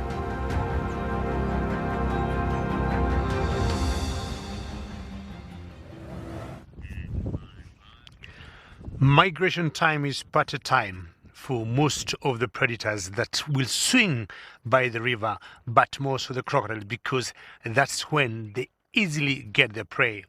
When you see the wildebeest in the hundreds or thousands trying to cross this river, we'll notice the crocs will hide under the water. They'll spot a particular line of wildebeest crossing, and they'll just swim coming very close, and then they go under, and out of the blues you'll see one just jumping in the air and catching one. In this particular spot we are in, a few days ago, we saw a few calves being brought down by these crocs. And the one big advantage they got, crocodiles underwater, they'll still open their eyes and they'll see what is happening above the surface. And that way, it makes it easier for them to get so close to their prey. And when the prey are not even thinking there could be any danger, they just pounce on them. Now we've got hippos, which I would say they get irritated during the migration, because if you get a huge multitude of beasts here, or zebras coming to cross, what they do, they'll just make them give way for them to pass, but ideally they'll have no issues between them. It has warmed up, and it's not only the crocodiles that are out warming themselves, but also the hippos are out for the same reason.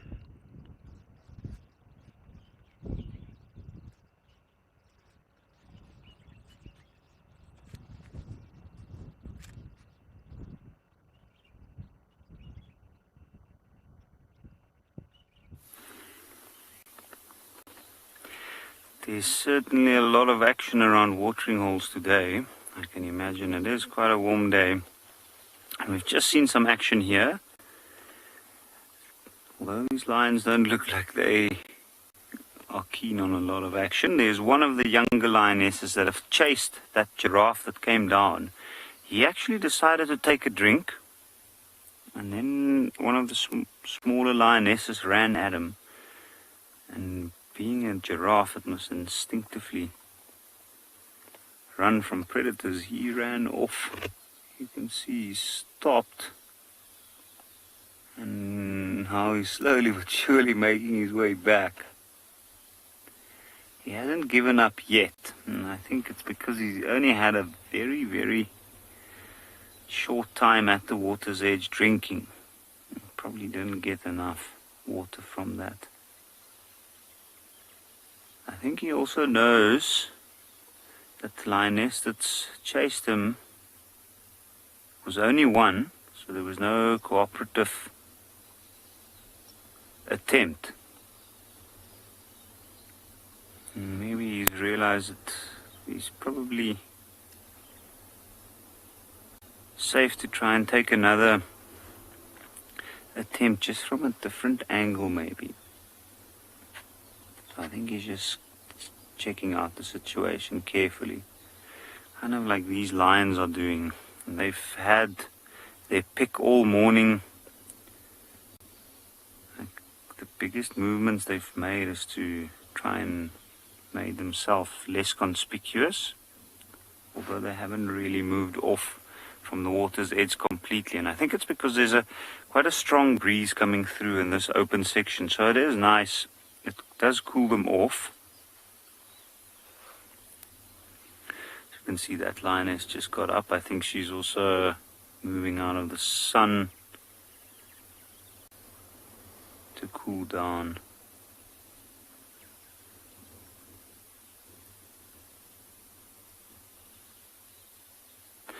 Now with this, it makes it very tricky for the other animals to come and drink, but they do not really seem to be completely deterred. They know that water is a scarce thing.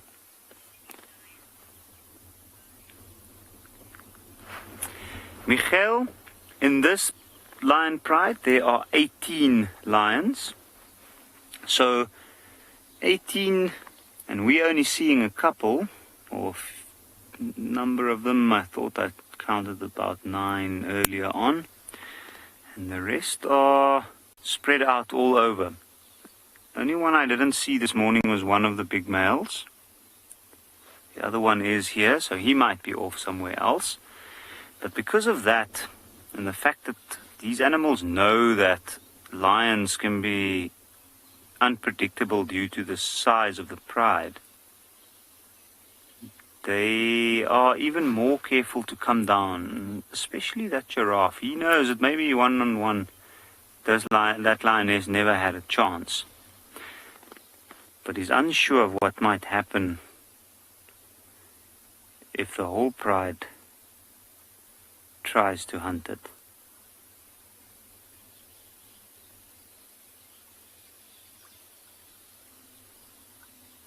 And I think in not long from now we might start to see this pride get up and start moving to the larger shady patches where they might go lay down and settle for good for the day.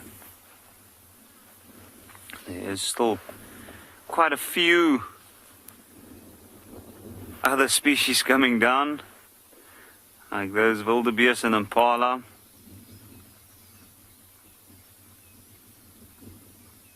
Looks like a large number of wildebeest spread out. You can see as they come down the crest, they stop for a moment briefly just to scan and check out the area.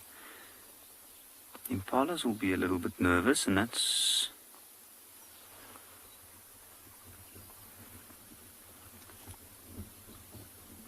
because they can't see beyond that ridge in front of them. Now, where they are, there's a possibility that the wind might swirl within that dip there, and the scent of the lions might be carried towards them, which is what gives them that little bit of a on the edge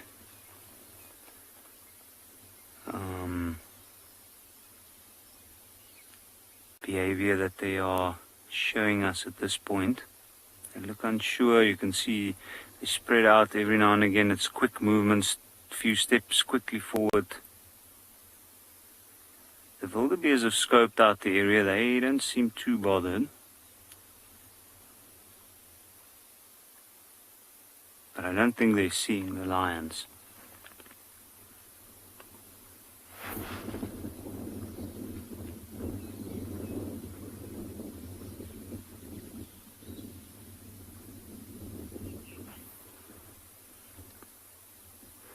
And all of these animals in the nearby area will probably come down at their different times to come and have a drink.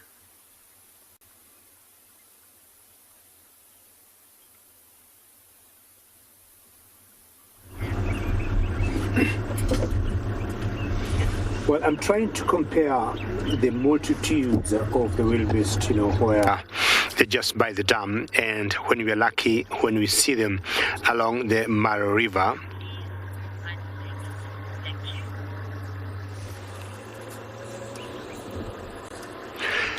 When we see them in the Mara River, we see them in their hundreds. Now, when it rains here, we got lots of water everywhere. For example, yesterday we had a very big storm. There was so much rain for yesterday. Not sure how many millimeters of rain we got yesterday. But if that happens and we get water collecting out, in the savannah, not many of the wildebeest will come here for a drink. So they may opt to drink from the water that will be on the paddles, small little streams that will have water building up. They may choose to drink there. But after the migration is gone, after we have all the thousands of the wildebeest back in Serengeti National Park in Tanzania, any other that are left here, and it is the season, or when it dries up, we don't have these springs or wells having water, they always must come to the river to drink. They have no any other source of water. We got some stalks between the crocs and the hippos. We got some stalks there, 2, 3 of them, and if you look at them carefully, the one on the left doesn't have, the white hasn't fledged maturely like the 2 in the middle, and these are called the yellow-billed stalks. And I'm not sure they're here for drinking, but they're mainly here for feeding. But because it has been pretty cold, and with the rains of yesterday, they might want to spend some time there warming up fast. just trying to preen herself and making sure all the feathers are aligned very well. What you're imagining is a pair with their two youngsters, just thinking the two in the middle look to be adults and the other two on either edge, they look to be their youngsters, and maybe they haven't been weaned to be on their own. Was that a yawn? The stalks yawn? Possibly. And also if you look carefully, the youngsters do not have that yellow bill like the adults. Sometimes we call them woodstock because of the color on their beaks. Very long, sharp. And if the two adults could be a male and a female, on a closer look, you might notice the male have slightly longish beak and it's more heavier than that of the female. That could be the only way you can tell a male from a female. Otherwise, when they breed, you'll see them in huge numbers roosting on top of trees. Another lovely morning with beautiful weather, and the whole idea for us is to stick here and see whether anything will come across this river.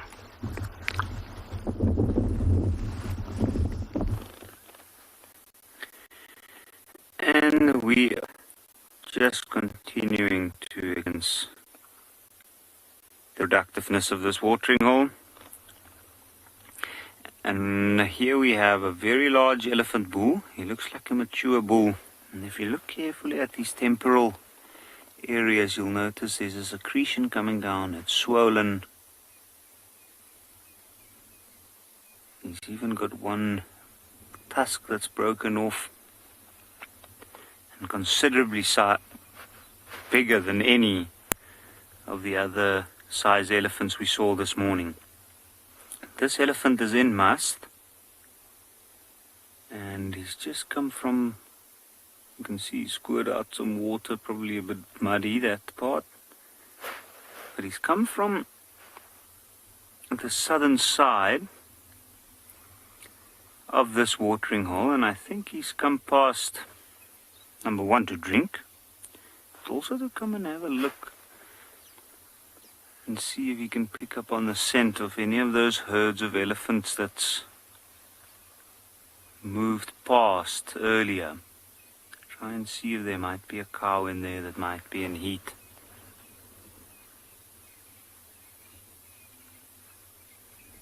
Now normally an elephant bull like this, when he's in this state, he doesn't drink very long. It should be interesting to see how long this one drinks. He looks like a very mature bull and quite relaxed.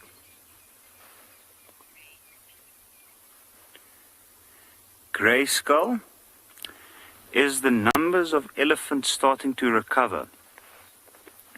That is a very complex question to answer. There's certainly more elephants than there were a number of years back, especially in the Kruger National Park. There was at one point around about the early 1900s where they were seen every now and again in certain areas. In some areas they only really saw tracks of them, and they moved so secretively to stay away from areas where there were people due to hunting. It was difficult to get the exact numbers. Since the start of the Kruger National Park and the protecting of this area, their numbers have grown. And in the Kruger Park, their numbers have grown to a massive amount. So their numbers have definitely recovered in this particular part. In other areas, like Botswana, there's also a huge amount of elephants in that part. And although there have been recent articles in the news about mysterious deaths of elephants in the northern parts of Botswana, the numbers are still a lot more than it was 30, 40 years ago. I know in East Africa they do struggle with ivory poaching. And over there the numbers are worry as it is dwindling. But it's a question, and I think will be different for different regions. The answer, I mean.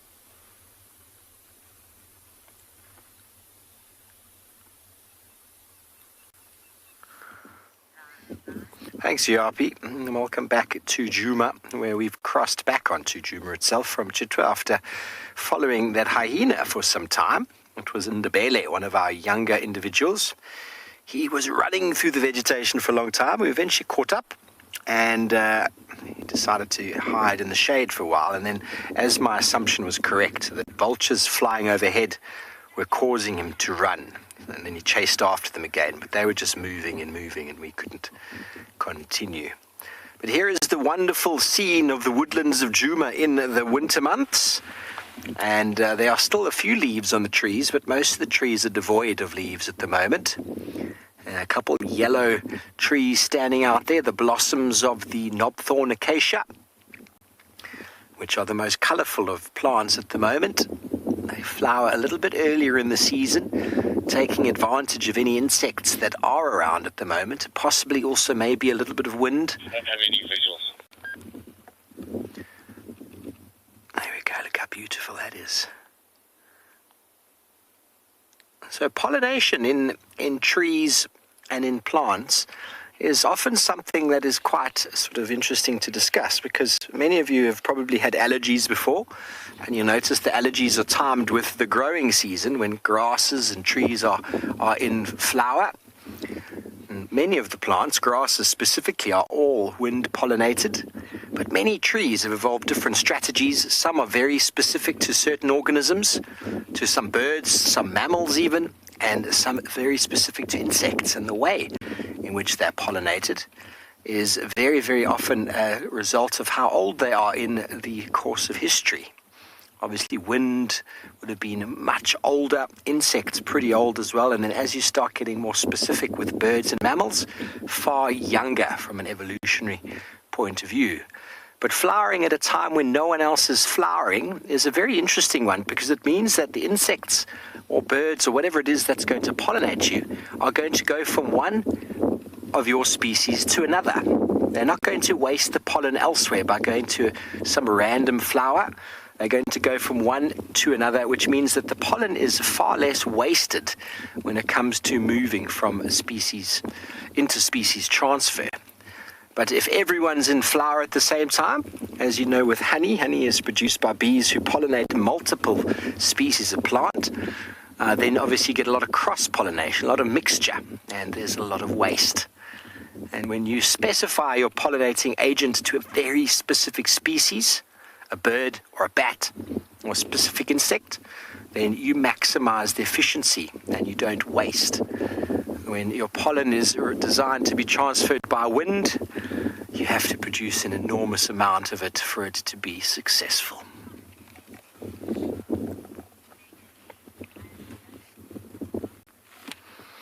Megan, how pretty are they? You say you're loving the blossoms. Well, the yellow acacias now, the knobthorn, are really, really a good sight for this time of year.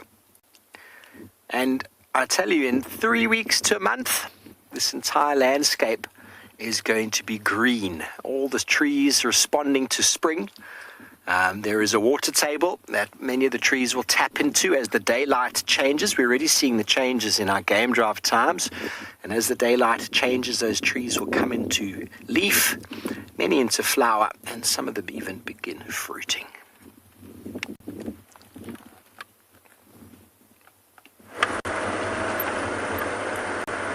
It'll be very, very green indeed.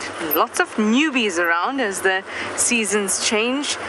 Little youngsters, lambs starting to drop end of November, early December. Little birds and lots of eggs. It'll be fantastic. And speaking of eggs, I read something really interesting about eggs recently, and how the youngsters within those eggs in a clutch seem to be able to communicate with each other while still in the egg. Right? I think that's pretty crazy. Let me explain. What scientists had done was taken a clutch of 3, taken 2, removed 2, and put 2 into a control room where they were exposed to alarm calls. Something that made the alarm calls of their parent, or at least their species. So they got used to the sound of the alarm call. Now we know that birds can hear through their eggshells because they can hear their mother's calls through them.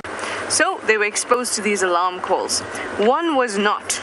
One was in a controlled room without any sound. Then they returned them together, still as eggs, and then they hatched. Also, we had another clutch that was not exposed to any alarm calls. The clutch that was exposed to the alarm calls with 2 that were and 1 that was not, they crouched much quicker when they were exposed to alarm calls once they had hatched. And they were able to protect themselves better because they knew what the alarm calls were. That's interesting because that clutch that was not exposed to alarm calls worked slower.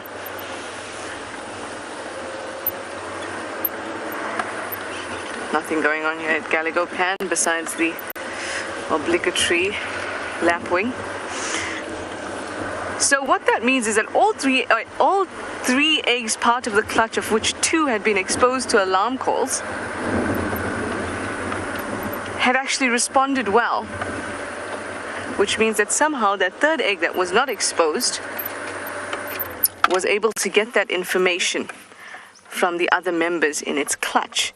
So the eggs had been communicating with each other prior to their birth, or their breaking out of that egg.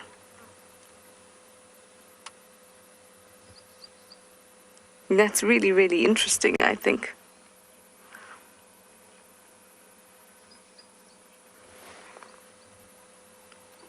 Hello, little Nyala.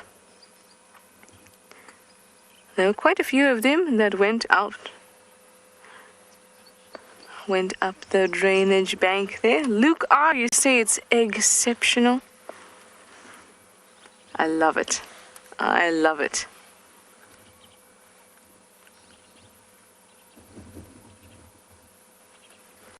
These Nyala are not impressed with us, Luke R.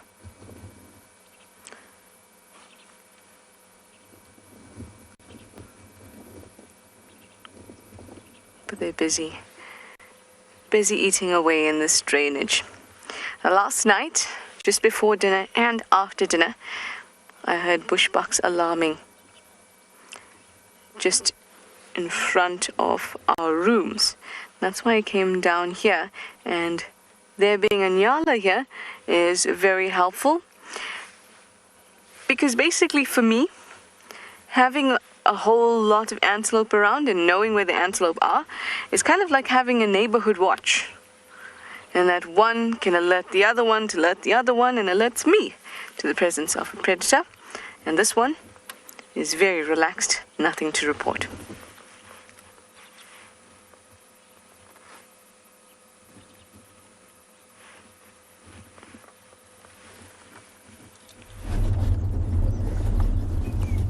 Well, this takes me to Swallow, where we have always been with my friend Daylan watching the meerkats. But we do not have meerkats here.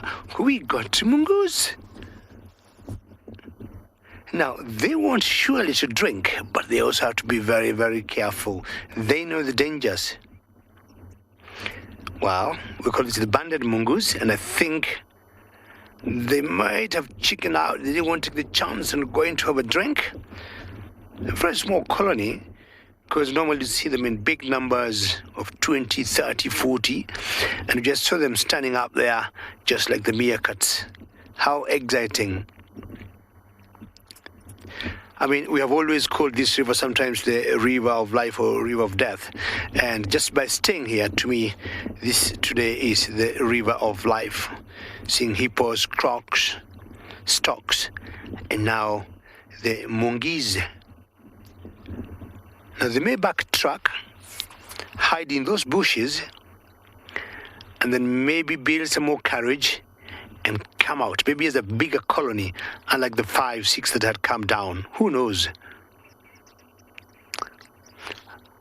I was talking earlier of not having seen a woodpecker drinking. I also cannot remember the last time I saw mongooses or the monkeys drinking water from any point. I mean, and like all the animals here will drink water. I would like also to know from my colleagues who last saw some monkeys having a drink. That was an exciting moment. The whole idea is also to stay put, just keep focusing, stay quiet, and just keep watching what could happen by the river.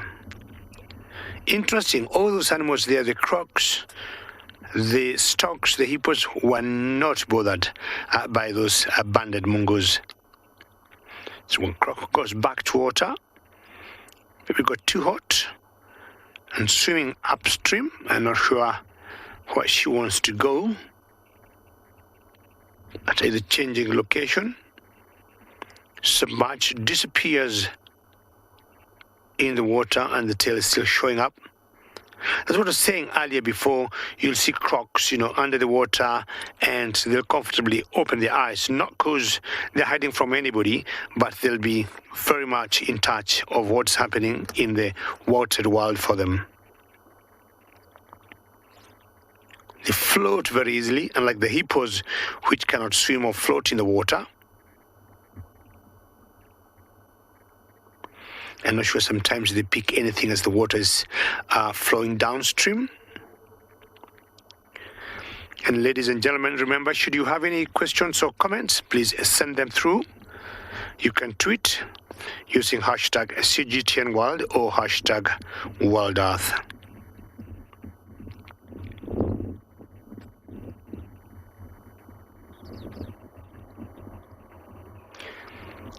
Oh, if you're coming back, I told you they might build some courage to come back. But as they do that also, if you look carefully, they keep coming browsing on the ground to pick anything. Maybe any insects, any beetles. Just try and compare the size of these monkeys to the hippos and see they're very small, and these other animals are very, very huge. Just look at them. The hippos are not concerned at all. How exciting is this? Actually, the animals that are worried are the banded monkeys. Will you go and have a drink? Or do you want to eat first? But I can tell in a way they must be thirsty. Go drink, and you see how you drink.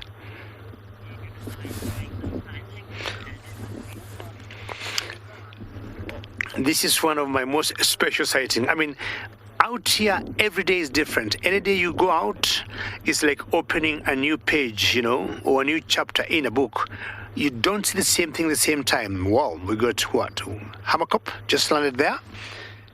Let's see whether the dynamics are going to change here. Not really.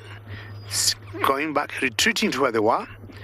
And the bird that you just saw landing there is called the Hammerkop. Or is not. No, could be different. It's not a hammerkop, sorry. I can't see very well from where I am. It could be maybe a thickney or some kind of lapwing. Yeah, it looks like some sort of lapwing. Let's see. If we see the head, we shall be able to know. Hammerkops have very big heads. It's walking towards the hippos. And again, look, the hippos are not even bothered. But the way it landed, to me, it looked like a hammerkop. It is a hammerkop 100%. Yes, it is. It landed there, and you can see the big head. It protrudes from the back like a hammer. and celebration site. I just hope that these banded mungis will come back again and have a drink, and we'll wait for them here patiently. Ko tu me da ke dai. Tu ko deru e komi.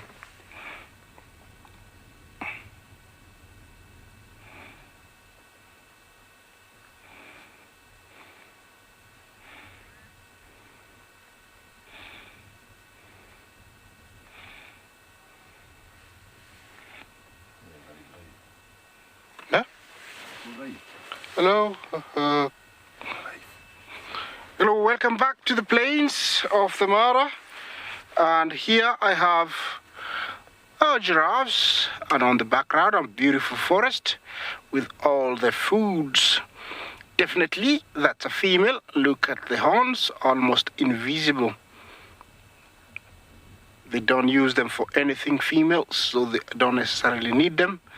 This is the Maasai giraffe, and looks like it's a beautiful journey. Collectively, they are called a journey of giraffe. That's a beautiful picture. Yeah, it's that kind of trees. Baranites, I always will remind you, there's a date, because one day maybe I might ask you a question about the tree. And the main purpose the tree is shaped that way. Looks like they are on a mission. Looks like they're ambling somewhere. The kind of gait they have is called ambling. And if you notice, they're walking left to left, right to right, legs. Unlike other antelopes where they are walking opposite, here it's both sides at the same time. And I think this is to counterbalance the neck. Look at the necks also of all the three giraffes.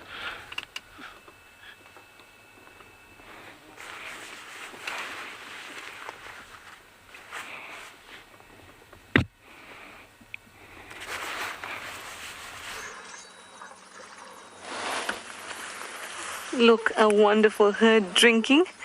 But let's have a look down here. Look who it is. It's our lone buff. With a young male Ellie giving him a bit of problems here.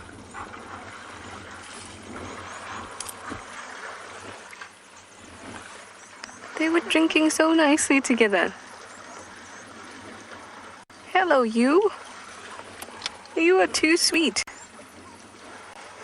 To quote BK at this time, this is what happens when you quit your job to follow your dreams.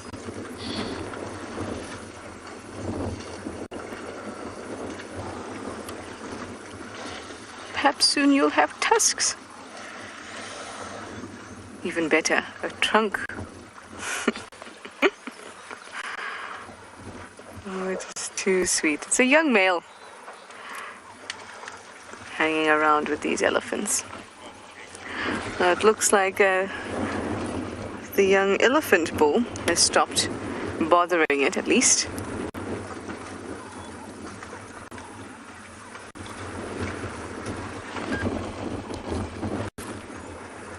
This is too sweet. So this is at least 5 days that they've been seen together.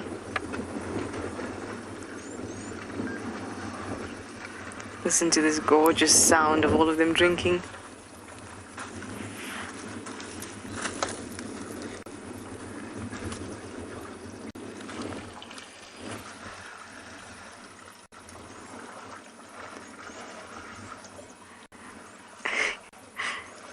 Young Ellie bulls, always the most feisty in the group, little troublemakers, but it's only because they're really, really curious.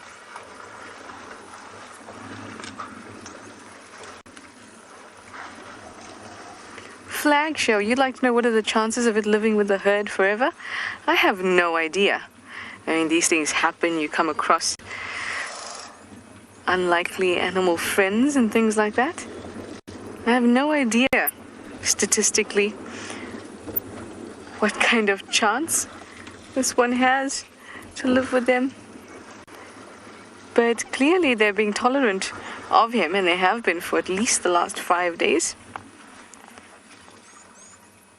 Hopefully we'll see more of them so we can watch how he is tolerated and whether he gets accepted, whether he sees another herd, buffalo herd, and decides to join them.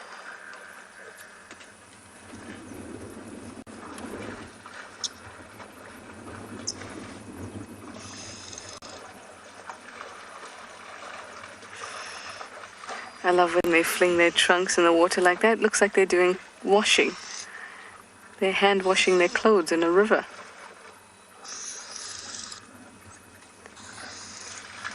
That's the red-billed oxpecker screaming now.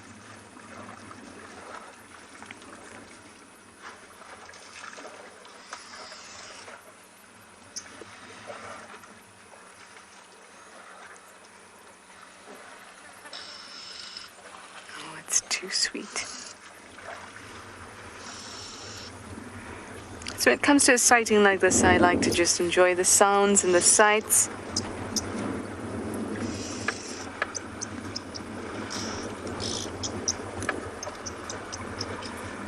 Oh yes. Oh yes. It's time for a swim.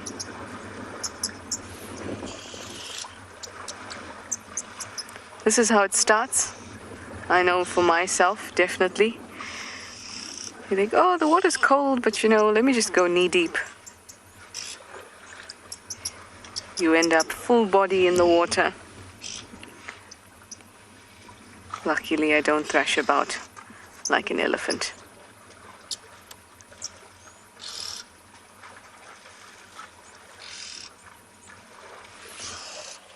Oh, amazing.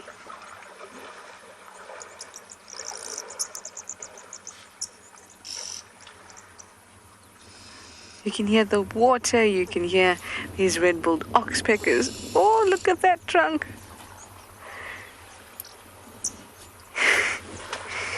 I wish I could put 2 eyes on a trunk.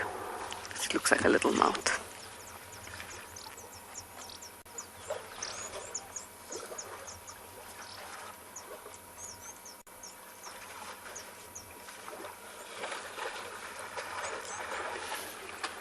There we go, doing some hand washing again.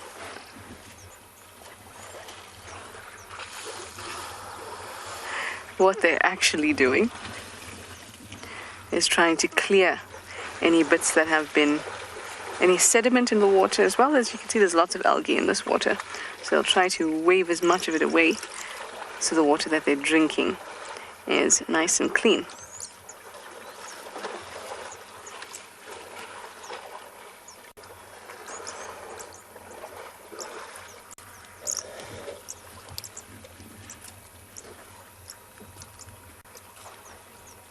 Horse lover, you say your hearts are all melting? Mine too. Mine too, definitely. I feel like a 3-year-old child when I watch Unlikely Animal Friends. I feel like I'm a little bit addicted at looking at stuff like that. My favorite has to be Surya and Roscoe, an orangutan and a dog. I can't remember what breed he is. So I hope this can be an unlikely animal friendship too. I'm going to stick around here until the end of the show and watch this little family go about their business.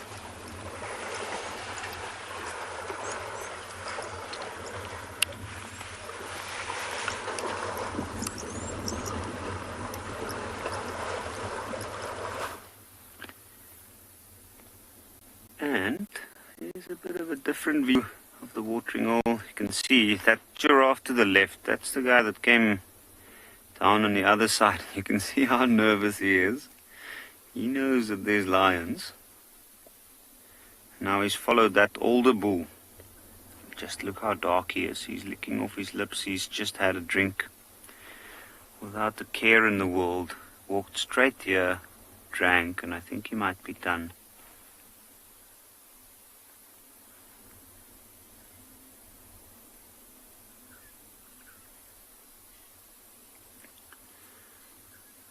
And we we've been seeing other animals come and go all morning. Now where these giraffes are, actually there's two of the lions that's not far away from them. In fact, as the crow flies, maybe only about 40 or 50 meters. Those two look like they weren't really gonna do too much. I saw earlier they had a quick look at them drinking, but didn't seem too bothered.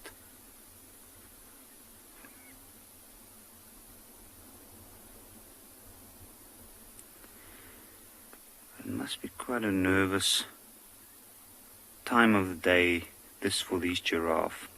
And I think that younger one saw the large one in the distance, decided to follow him down, knowing that that might... Oh, there we go. He's going back down for a drink.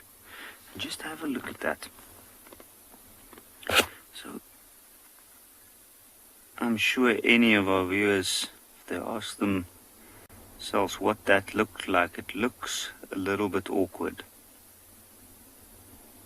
You see, even the birds are taking advantage of this to go into the ear, grab some, and there we go, shake to get them off.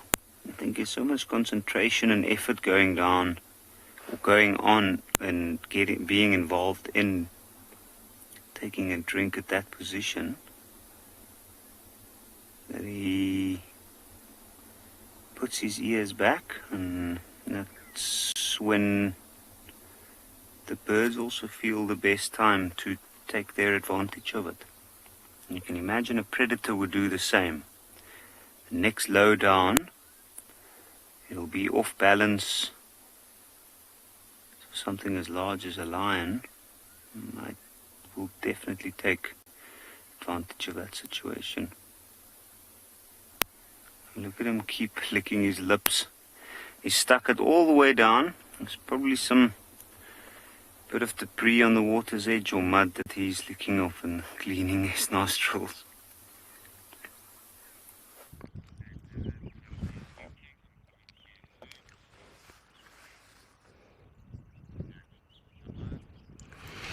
We have remained in the same position we were because nothing would go wrong if you stay by the river. There's always lots of action.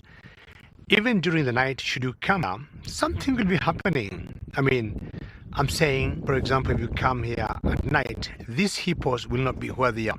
They'll have left the water and gone out to graze. You see, behind the hippos, we have a few more crocodiles. And apparently, when the hippos are in the water, they are very territorial. They own their species.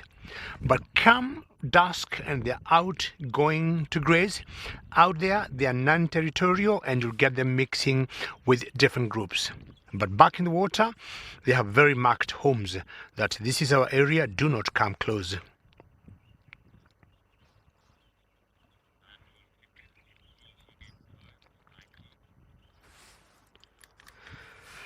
What a lovely morning it has been today. With all the sightings we have had since 7:30 East African time or 6:30 Central African time. And we really want to thank CGTN for bringing us this digital safari. It has just been wonderful with all the animals we have been seeing together. The water levels here seems to have gone down a little bit.